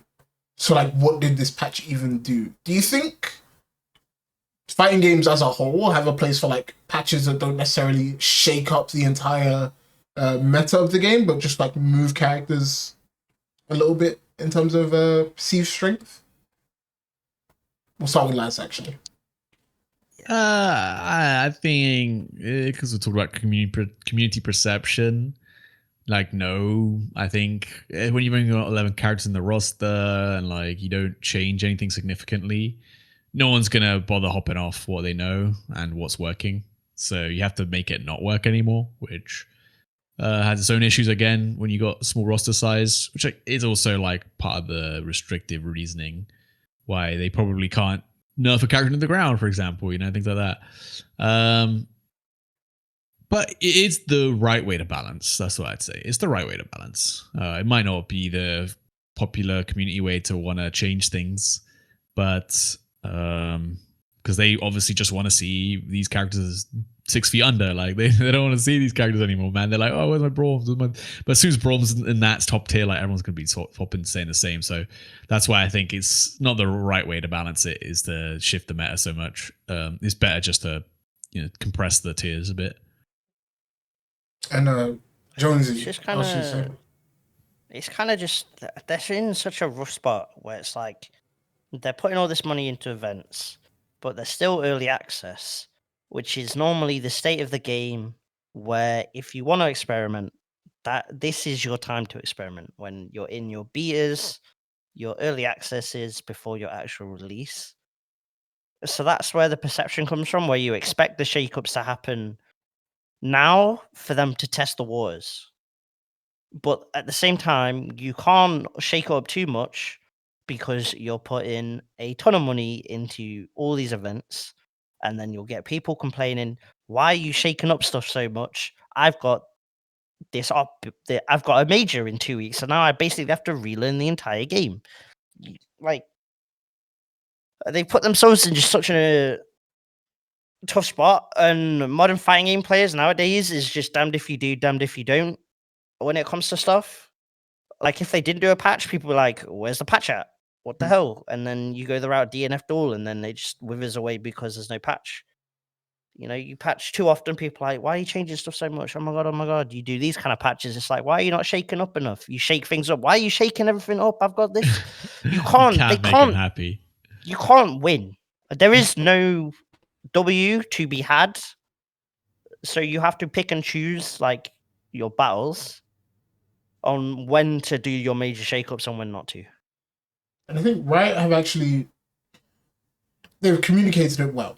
But I guess my question is to both of you is, do you think the communication and the integration of 2XKO into the community is enough to make it a powerhouse of the game?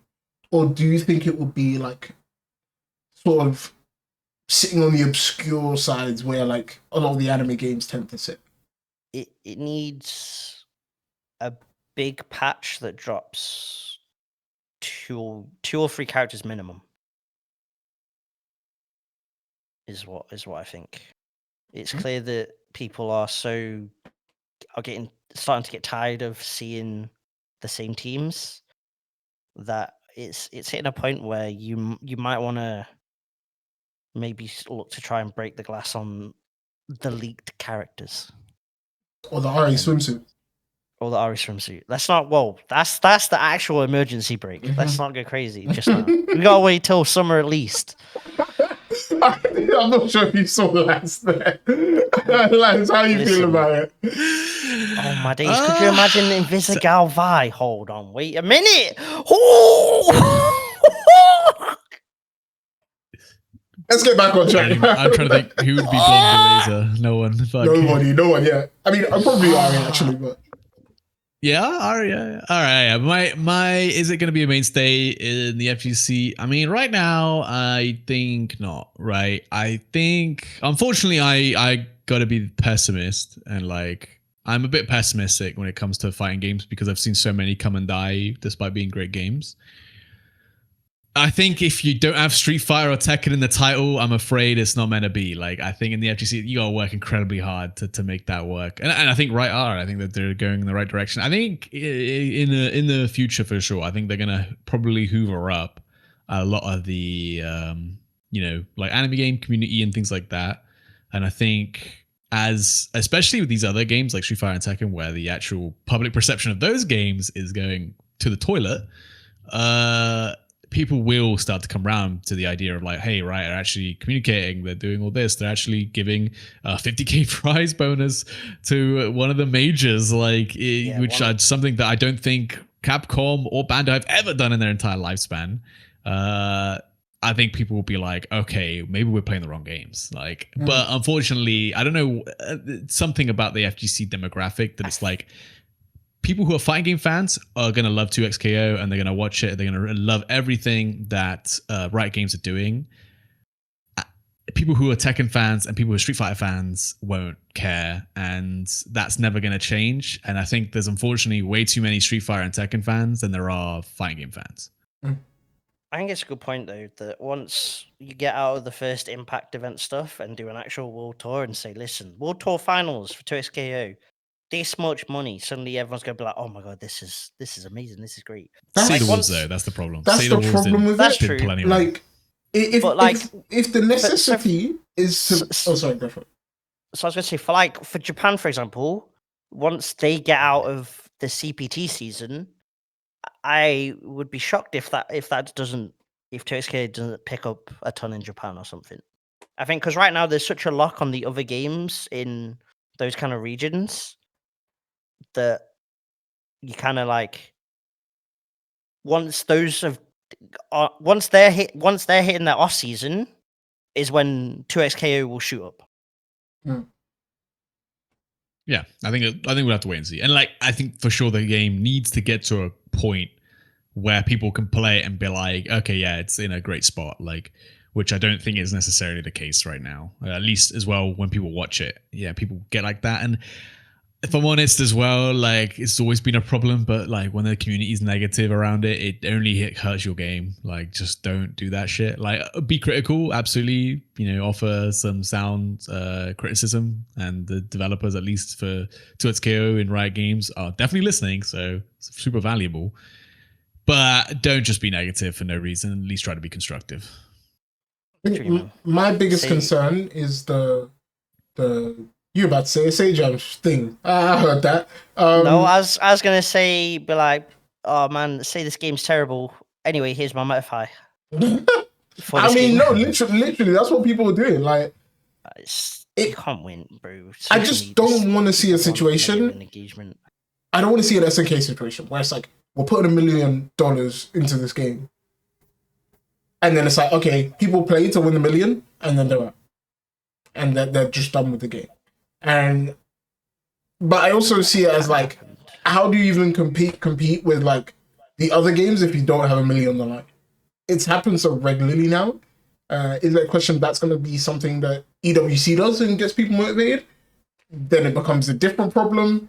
I don't know. 2XKO hasn't been as well received as I thought it'd be, and a lot of people are pissed off with how the devs are handling some things. Like, I appreciate the communication. I appreciate how ingrained a lot of their team is in the fighting game community, but like console release is so but they need that necessary, and it hasn't come, and a lot of console players are just going to be 4 months behind, right?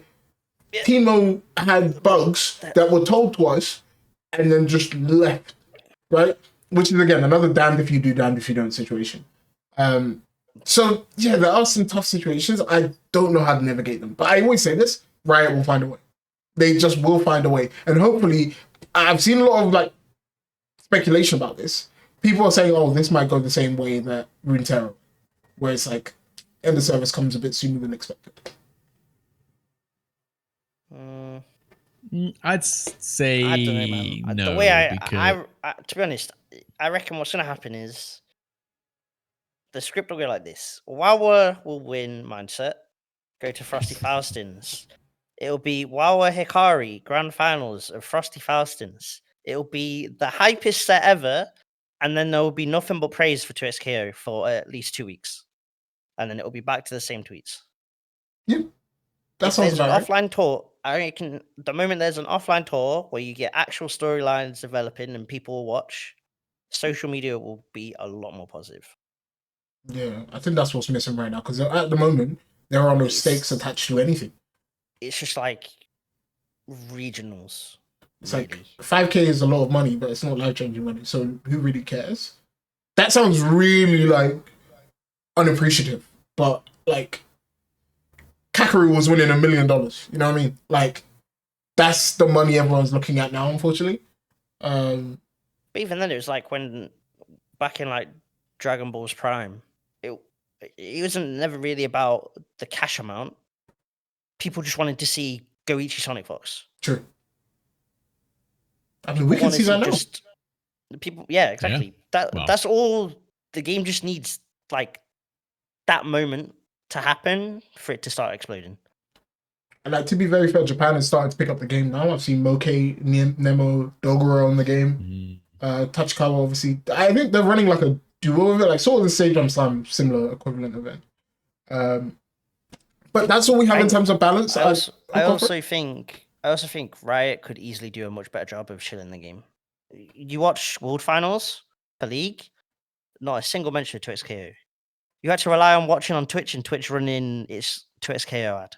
I'm pretty sure we've got an ad. There was nothing. All right, here's a crazy idea. A 2XKO skin line or something. You port it into League, you get it if you play 2XKO. Do some challenges. How about that? Because I doubt many people in League have played 2XKO, going to be honest. But if you literally make them play it to get like some sort of crossover skin. I'm talking about the actual Grand Finals. Sorry. Yeah. But I just mean like as a crossover thing. Oh, sorry. Oh. I think that would be interesting. I was saying, but during the Grands, there weren't. Like, Riot at their core just want to keep you on their ecosystem, right? we have every type of game you want. I want to play a shooting game, it's Valorant. I want to play a tactical game, it's League of Legends, right? So now it's a fighting game. But how do we keep people bouncing between them? And I haven't seen that cross-pollination yet between League players. I am praying it happens on full release. And I'm praying Riot do a much better job of advertising the game to people outside of the fighting game community, because that feels like what the main focus has been, which is not a bad thing. I think it's really cool that they're so interested in the fighting game community. But we need to get out to people that don't play fighting games at all. Because I literally got someone into the house yesterday. They were sitting around and like, can I play that fighting game you played? And they were just pressing random buttons but doing stuff. And they were like, this is fun. And I'm like, I wish Riot could find you, because you should be the target market. You should be the person they care about. But overall, we are going to move swiftly on. Patches, patch in general is kind of pretty actually solid, other than some missing bug fixes. Yeah, I think we can say that. Laz, any final ones on the patch? Other than just bring in some frame 1 dash blocking, please. That's all I ask. And I will say Echo is balanced, and if you lose to him, you suck. But we're going to move on to our next segment now. And I will slowly but surely change some stuff. Yeah, I feel like we overran a little bit talking about we the patch, did. That's Fine, you know, we talked. I think we did the patch bit quite well, and then we were like, actually, let's go into. But then we went into depth. It's fair. We're interested in the game and stuff. Like, we care, and that's good.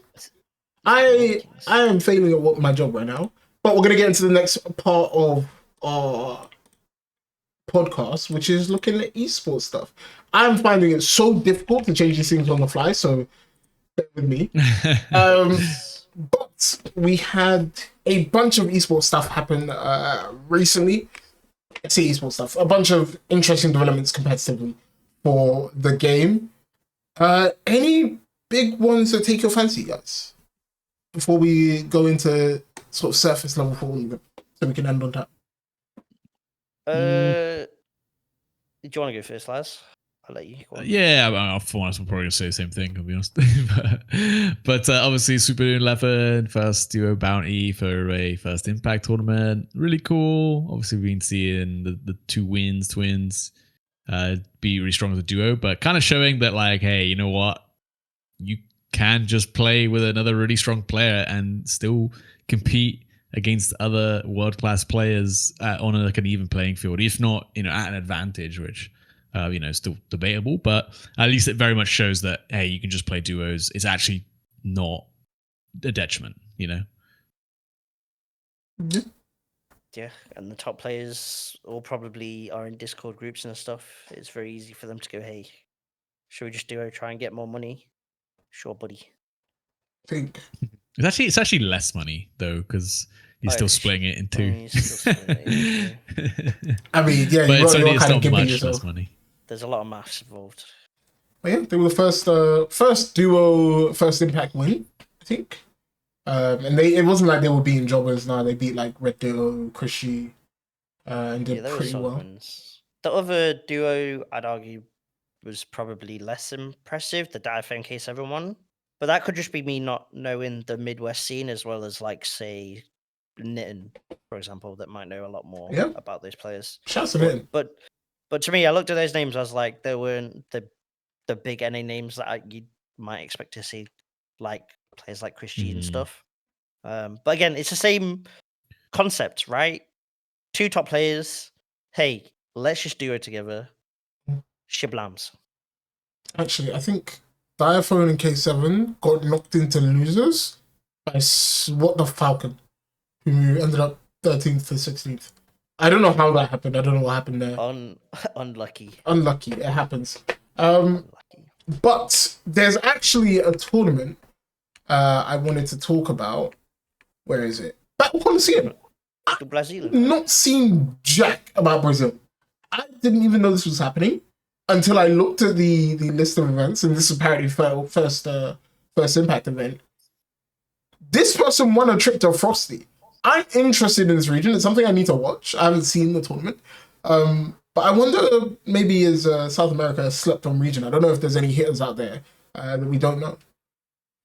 I reckon I reckon the Lin J one's probably going to be a killer. Hmm. To be honest, if you literally peep their Wikipedia, it's like Dragon Ball wins, Marvel 3 wins, Battle of the Stone, MVCI win. There's Let's a lot of go. tag fighter based wins, and it's the same with other anime games where it's like they have killers Hmm. in Brazil. They've got like Abby and Rang over in that area. Blaz obviously isn't Brazilian, but again, like similar sort of region. I'm kind of going South America Yeah. rather than just Brazil.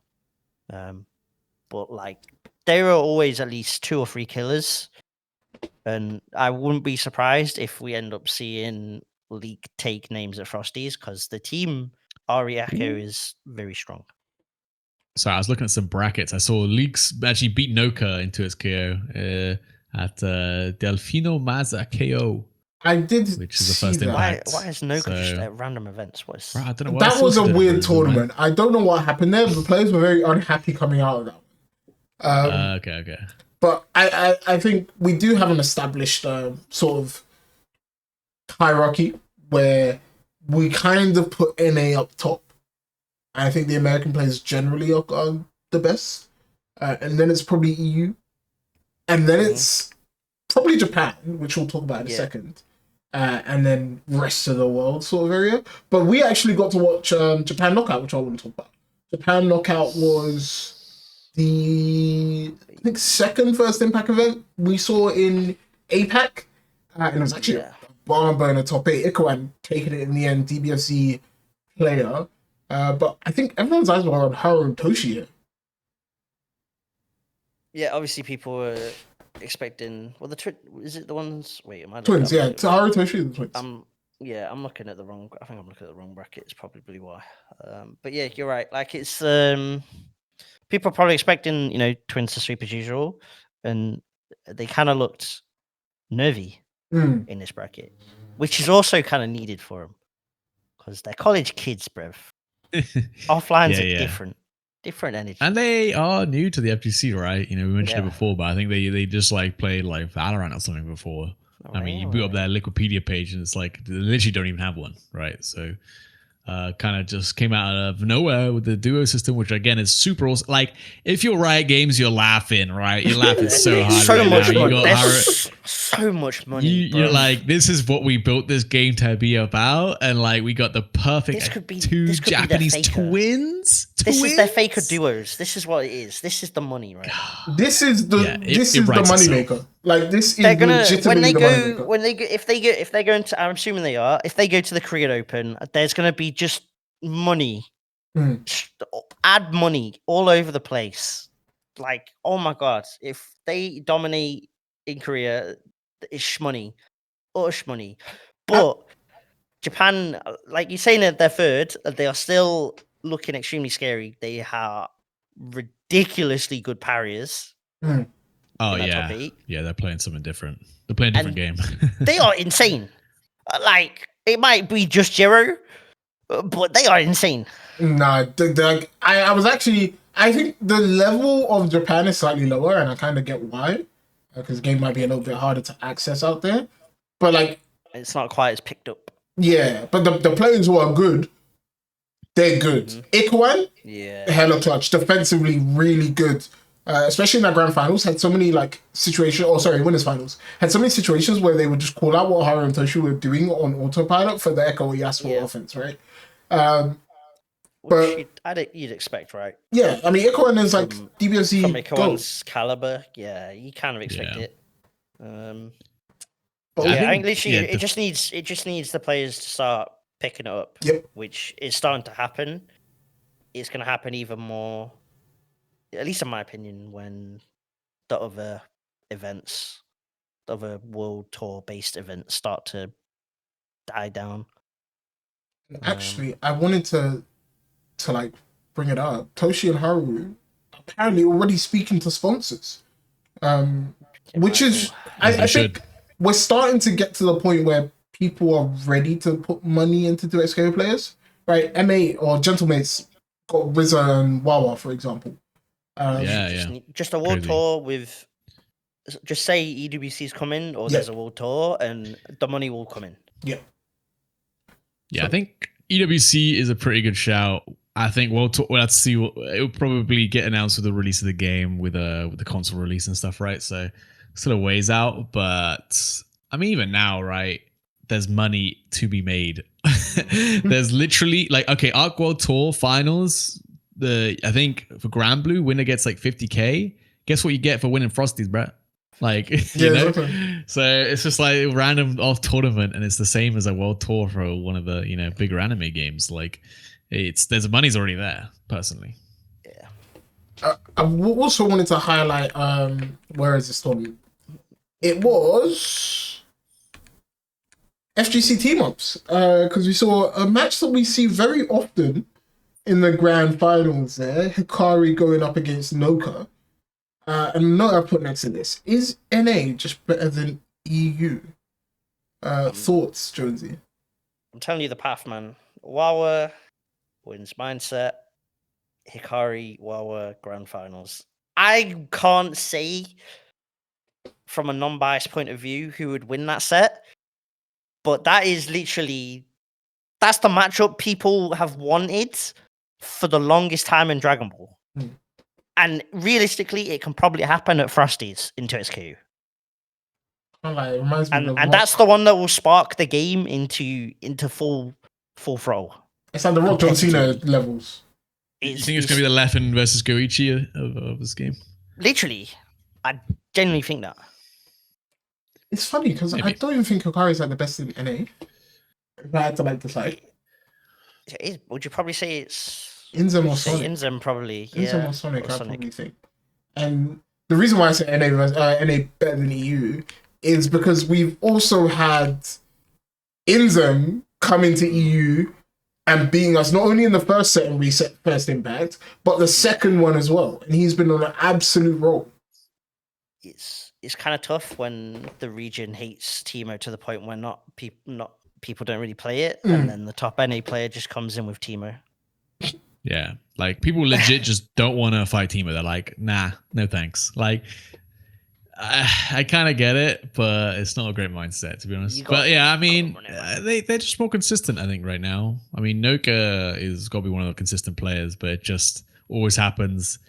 He, in the clutchest sets, it seems to always go down to the NA. Don't know if that's an experience thing or what's going on there, but I feel like we talked about it before. I think it was on the watch party we did, but like our top caliber players are definitely just as good, if not better. Y'all need Wawa. It's true, we do need him, but they're just as good as NA ones. They just have a little bit of a wider pool. Would you say you guys have noticed like any sort of playstyle difference between the three regions, like NA, EU, and Japan? Do they play differently? And like what differences have you noticed, if any? I was gonna say earlier that I think when we watched that Super Knockout, Japan defensively are ridiculous, man. Like, we talked about the parries, but it was like, how do you open these guys up? Like, how do you? I was like losing my mind. I was like, literally, you can't open the guy up. You have to go for throws, and then they fuzzy jump your throw. Like, what's going on? I have no idea how you're gonna open that up. Even if you're better at neutral and stuff like that, you get a block string, bro. Normally, you see these block string sandwich style mix-ups. Pretty much always the guy's getting opened up one way or another. Against Japan, that like legit wasn't happening. Like, people were getting out of these situations alive. So you got to really set up those 50-50s really well, which not every team's going to be able to do. So so that's something I noticed Japan really good at. I think NA and EU are a little bit closer in terms of play style. Yeah. It's a little bit harder to distinguish them. I feel like both. It comes down to the top players at that point, right? Like how they want to play rather than the regions. I feel like with NA, they prefer a lot more of the canned situations where it's like, you're blocking now.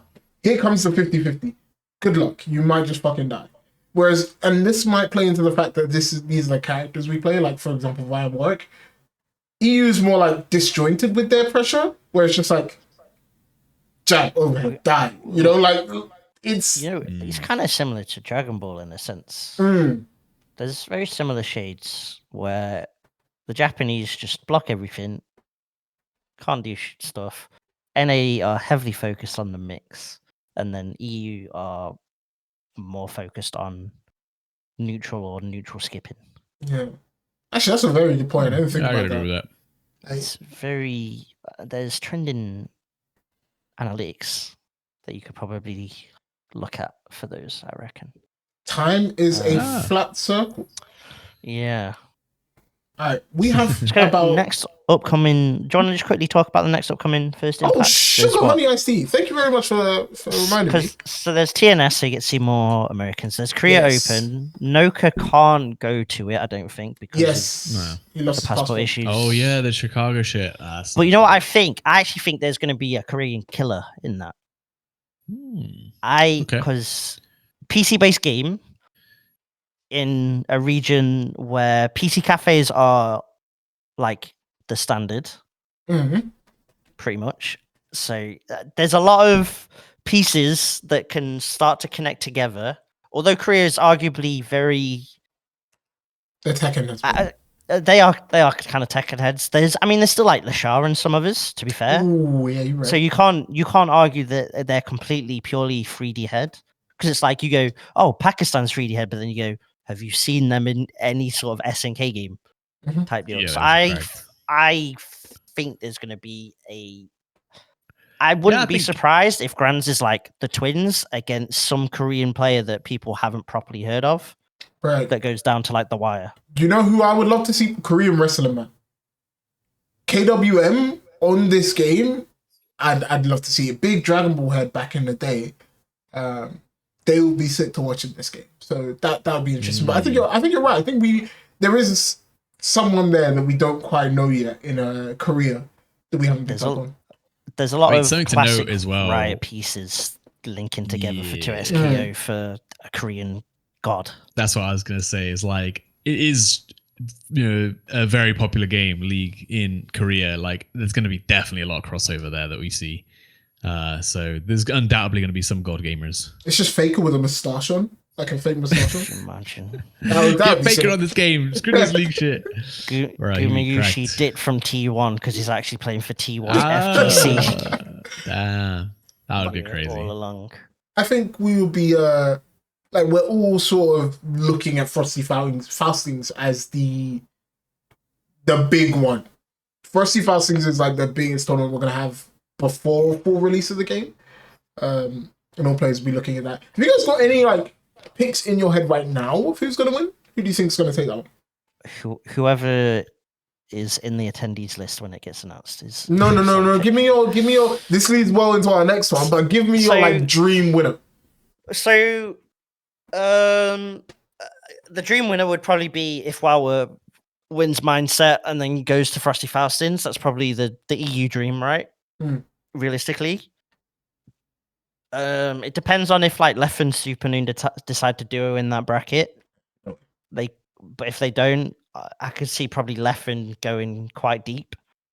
Realistically, But if they do, if they do, who knows? If they do it, I don't think they make it top eight. It's possible.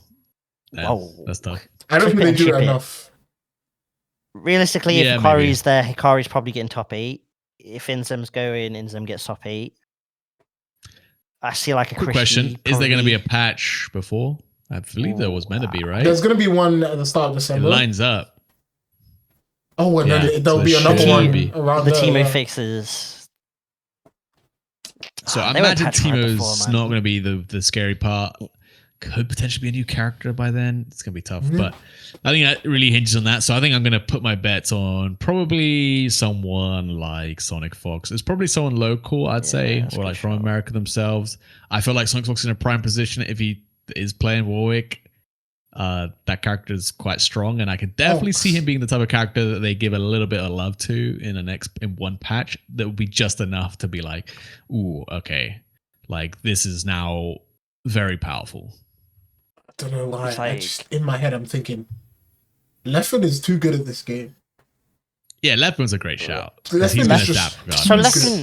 Leffen might go because it's also a platinum event for Strive.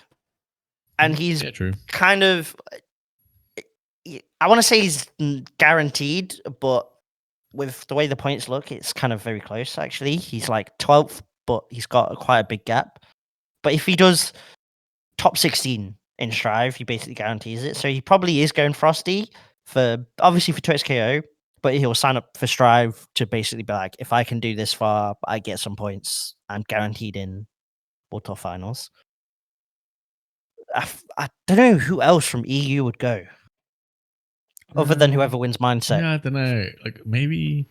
Like I would think maybe Noka would Zando go. Noka would also- go. Zando might be there anyway, right? Zando, I don't know if Zando would go. Probably Zando. Zando might. I don't actually think Zando. I think The only he's way already Zando. qualified for So Aqua Zando's Tour, already so- qualified for Aqua Tour because he won UFA, so he's already qualified, so he won't go. And the only reason he would go, so for a lot of events, he kind of has to do, like, he either has to stream a lot or do fundraisers whilst he streams. So I doubt Yeah. it's in his. Well, there's the budget, salt mine as bracket. harsh as that That's sounds. Yeah. winner gets to go to Frosties, right? So I think Zando might win that one. You know, like could just- genuinely. Pull up and win that, because let's face it, the French players are obviously going to be Busy. playing Mindset. They're going to be at the offline. Mm. There's UK heads going to it. So Mr. E, Heapski. It might be a situation like in LA Heapskis. where they play online and offline at the same time. They were Maybe. doing that for certain research, where people were playing it France DIY. also have done that. Yeah. I know, it'd be interesting to see. I think Frosty Fastings will definitely be like the big event where it's like, okay, we can crown our current number one. That's the event where if the top 8 is peak enough, it Ooh, stonks go stonks. up. Stonks up. And Stonks up, bruv. to round it off, we're actually doing something new and funky today. We're going to be doing a fantasy 2xKO league between ourselves. Obviously, Mr. E isn't here, so we won't be selecting his teams live. Where we pick 4 players. It can be any 4 players in the world. And we get points based on how well they do at majors or online events with more than 100. Was it 128 players? I think it was 128 players. You made the rules, bruv. I made the rules and I've forgotten them. It happens. I'm a very tired boy who has a full-time job. But today's the day we're gonna select our team. And do you know what? I will do a random number. Like I'm serious about this one. I can't lie, guys. I'm actually competitive. So I'm getting. You gotta write the name. You gotta write the draft order. yeah, we gotta keep track. Okay, draft order. We're gonna start with Jonesy. It was completely random. It's fucked me the most. We're gonna start with Jonesy. I know your pick, bruv. Do I steal it? If you can see that if you want, I've got backups or I got folders for this, right? So we're gonna go in the snake order, right? So Jonesy will start, and then Laz, you get 2 picks, and then Jonesy will get another, and then I'll get 2 picks, and then. Alright, you know what? I will go Inzem. That's such a weird pick, no? That is weird. Nah, man.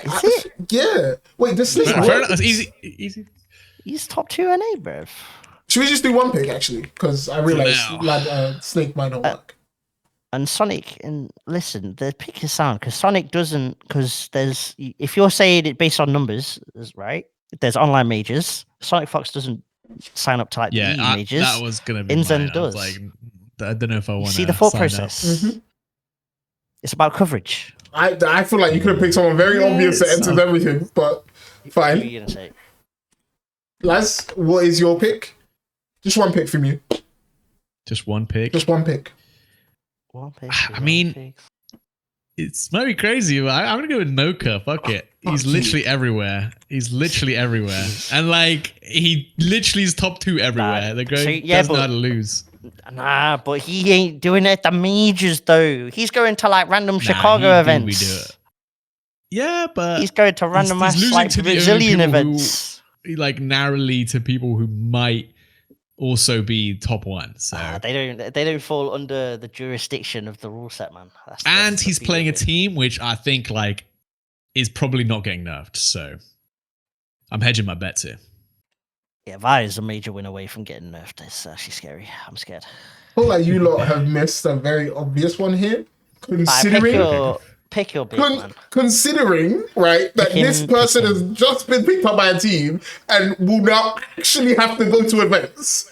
My first pick is Wawa, and I feel like it's free. No. We don't know the terms of the contract, bro. Yes, We don't know what, if he. Now he can't just sit in the mountains and wait. That's a free pick. Yeah, but is he going to every major, or is he just going to go to the big The major major. each year? He'll go to every major that Go exists. Wawa. Listen, It's Wawa. I was thinking Wawa. I was thinking, but I just thought, I thought you were going to go left. I'm gonna go with quantity over quality. Exactly. Sorry, Noka. That's what I went for. I'm like, Inzem is doing it. Sorry, Inzem's Noka. getting top 2s at the majors in online and offline, is a good in shout, NA and but- EU. I feel like the priority pick Wawa here ain't is even who's gonna Wawa win ain't the even supers. signing up to the online EUs, I man. feel like the priority here is the Oh, super major. you see what's picks. gonna happen, lads? You see what's gonna happen? He's gonna be like, by the way, if Yeah, you win the Noka is super my super majors, you major. get extra points. Do you notice I that? feel like You we notice should what he's do gonna that. do? I feel like we should You notice do what that. he's gonna do? You see what he's doing? He's tweaking he's moving goalposts. Also, now. what That's online event is getting more than 100, like 128 players? Here we go. I'm just saying. You guys will regret your pick. Literally, bruv, literally look at the list, man. Anyway, lads, I second mean, pick. like, I might Oh, no, regret that's it. Jonesy. I might regret it. It's Lil Jonesy. My Yeah. second pick, Yeah. Remember, you need 4. big left. Big left. Oh, That makes sense. yeah. I think Left Yeah, is man. on tough pick because he doesn't enter many online tournaments, but like he's good for a top 8. You know when he's he- good for an when offline he- top 8. Big left, bruv. Big Big left makes left. sense. Lance, you got your second pick? It's tough. I know who I want to say, and I think I have to say it. But I'm gonna go Harutoshi, man. I don't know. You said You duos gotta are pick worth one, more, right? You gotta pick one Oh. of the Oh, I duos. thought you said gotta duos pick worth one? more. You gotta I pick thought one you of said them, worth but they're more. worth double the points of whatever they get. Right. Okay. Well, I mean, it doesn't matter, I guess, That's because cheating. You can pick one of each, so we can both have them on our teams. they'll get the same placement, though. Exactly. Oh, I see what Correct. you mean. Right. So you can have Haru Okay, and I can have okay. Toshi. I'll have Haru then. I'll have Okay. Haru. There you go. Fair enough. Well, Now, Doug's it'd pick. be I'm funny gonna if I go picked Toshi right now. I don't think I am going to pick Toshi right now, though. Damn. Yeah. I had to get a duo in there, you know, for the storylines. I Yo. think I'm the biggest duo supporter, so I think the most sensible pick for me right now, the coverage, Oh, Super Noon. super noon. Yep. You're picking my duo. interesting. Oh, I see how it is. I see how it is. You're picking my part. I got my EU go. I need my NA go. I gotta get the coverage out here. Interesting. All right, Jonesy, your third pick. My third pick, I will go Zando. Zando's a good shout, you know. Zando will get you loads of points offline and online. Any online that has True. over the player mark, Zando is probably signing up to. He is probably getting top 8. And those events will most likely get him enough money and points and all that stuff to then take him to the offlines. I will, just because it's been raised prior, just to explain how duos work. Duos on their own, having a person who wins something as part of a duo will get you double points. But if you have them both on your team, it's double points. So there's more Oh, wow, incentive to double. pick people who duo, which shit. I kind of want. I want to see people pick out the duos, but I'm saving my duo until later on. Oh, okay, shit. Oh, you're on your last pick? I'm How can you tempted save it till now. later It's on? 4. We get 4. Yeah, you picked 3. Oh, 4? No, I picked Wawa and Super Noon. Yeah, Oh, yeah, I was the fifth pick. Yeah, weren't what you? the You're hell? free, yeah. Had too much to drink. Lads, So we who's have your 4. third? Okay, Yeah, okay. Okay, I guess I'll go Toshi then. Oh, you if we got 4, greedy I'll go Toshi. boy! Yeah, they're mine. They're So my you- duo. How And all I I need greedy is to do boy? well like once, and it counts Greedy to boy. 4x. Like, come on, man. That I'm is- just trying to do the maths. That is big, actually. You have to hope that they enter a bunch of online events that are 100 plus to get the big money up. Well, Pray that whatever the sponsor is sends them all over if the only world. I did it before the Super Knockout. But I imagine there's going to be more tournaments, which they're going to. Pretty much, I doubt they're going to miss any that's going on in Japan. So, at the very least, there'll be some offlines going on. All right. What's your third pick, Dunk? I have to break out my Break super glass. secret pick. Go for it. It's not even super secret. Okay, I'm going to pick Ikawa. fair. That was going to be my fourth. Like It's I like said, the twins are gone. Who's the person that's beating the twins currently? Yep, exactly. I've got to take them. I've got to take someone. Makes But yeah, sense. Ikawan, I think good coverage for JP and probably will head abroad. They've said they're going to head abroad, so should be good for me. Laz, your final pick. Oh, Jonesy, your final pick. Yeah, I was gonna say. I was like, oh, it's Jonesy's. My- I missed it. Jonesy. Fuck Jonesy. I'm gonna get funky with it. I'm going Leak from Brazil. That's an interesting one. Oh, Z League 7. wow. So if you look on Wikipedia and you look at the 2SK tournaments and you look at the Brazilian ones, Leak has won like every single like tiered one. Oh, for 2x. And a couple of them, at least 3 of them, have over 120 players. That might be a good pick, you know. That's not bad. That might be a secret good pick. Leak. Big thinker, and we know it's going to be Frosty's, right? So, Yep. All right, okay. lads, your last pick. I mean, wait, what was your third pick, Dunk? I can't remember off the top of my head. Icon. Oh, okay. That's good. I'll go Hikari. Fuck it. I want to win. Oh shit! You know what? Hikari's kind of. Hikari, We left Hikari out. We left our Hikari for the longest. Holy. How did Hikari get through all of that? That's funny. Yeah, maybe I was actually bad looking. at I was this. like, wait, what? I was like, that's why I was like, wait, surely someone said him, right? I was like, no, okay, Maybe we're kind of bad at this. Yeah, hold on. I think I suck. maybe. Yeah, I Who's should have my last prioritized pick? better. To be honest, he should have been my first pick, but I should idiot pick. I got a value Noka, man. Let's pick Noka as well. Wait, you got Noka and Hikari. Damn. Okay. I rate my Hell picks. I am going to go for iPhone. Mm. I think there's enough Ooh. ability for Diaphone to win as a duo and as a solo. The only problem I have is maybe not entering online tournaments. That might be an issue. Because obviously full-time content creator. Yeah, the moment there's any new fighting game for at least a week, you're getting no Diaphone results. I hope you know that. Yeah, that might be tough. But he'll enter it offline for sure. I'm not gonna lie, especially if there's anything on during Tokon, you are not seeing him, bro. The moment Tokon drops, he is gone. Yo, can we do trades after a month? Just in case. Should we do that? Trading. Do we do trades after a month? Like, not between each other, just trade people out so that we can maybe, like, if people have fallen off the game, we can maybe take them off the list. Yeah, yeah, that's fair. Because I'll be real with you. The moment Tokon's out, I think Diaphone is going straight to that game. I don't think he's the only one on this list who could disappear. That probably will. Yeah. But that is our list. Jonesy with Inzum, Leppen, Zando, and Leak. Z-Leak 7, if you want to check him out. Laz, honestly, I think you have the best team out of all of us. I think your team is actually criminally good. Okay. I think Noka, it's very much scary. hinging on Haru and Toshi there. yeah, if they don't go to enough events or play in enough events, I They think are you're your screwed. anchor. They are your anchor. But Noka, Haru, bet. Toshi, both the twins, and Akari, and then me with my team of Wawa, Supernoon. We need Wawa, Supernoon, Ikoan, and Diaphone. I think this could get very interesting, but Yeah, I'm excited now. off rip, who you guys thinking has the best team? I think Me? it's probably Laz. You think you have the best team? Me.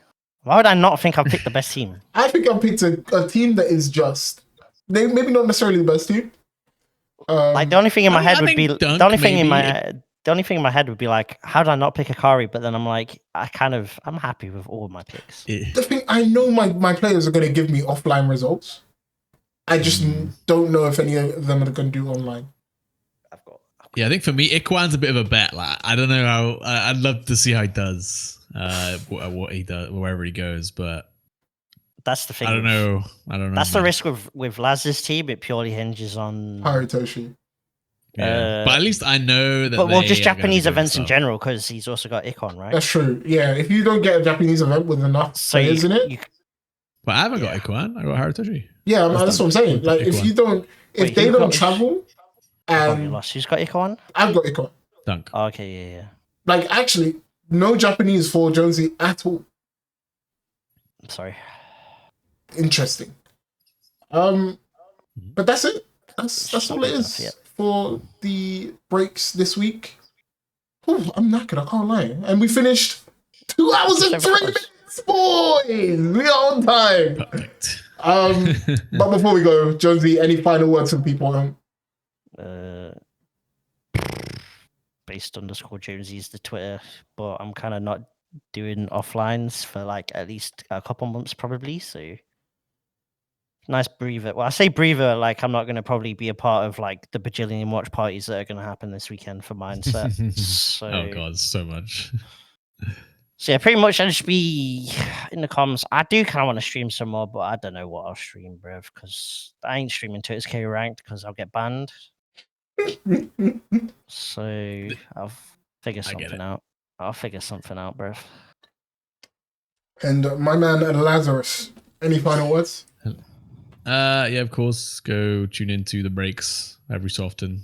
Great podcast. I think. But no, I've been having a lot of fun with you two guys, doing the watch parties and stuff. Hoping we keep doing them for 2XK, obviously. And yeah, just go ahead and follow me at Lazarus. Obviously, do try and make some final game related content and stream. Well, I can't say I streamed. I literally streamed the other day, like a variety game, and my OBS told me my last stream was when I played Fast Penguins.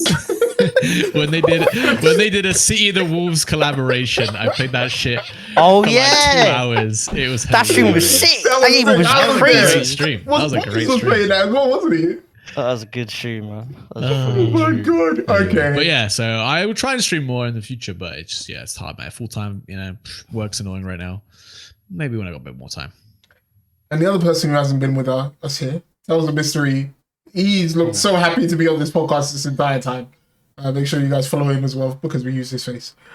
But that is it for this episode of The Breaks. I've been Dunk, that's been Jonesy and Lazarus. And you guys have a wonderful evening, and we'll catch you next time something important.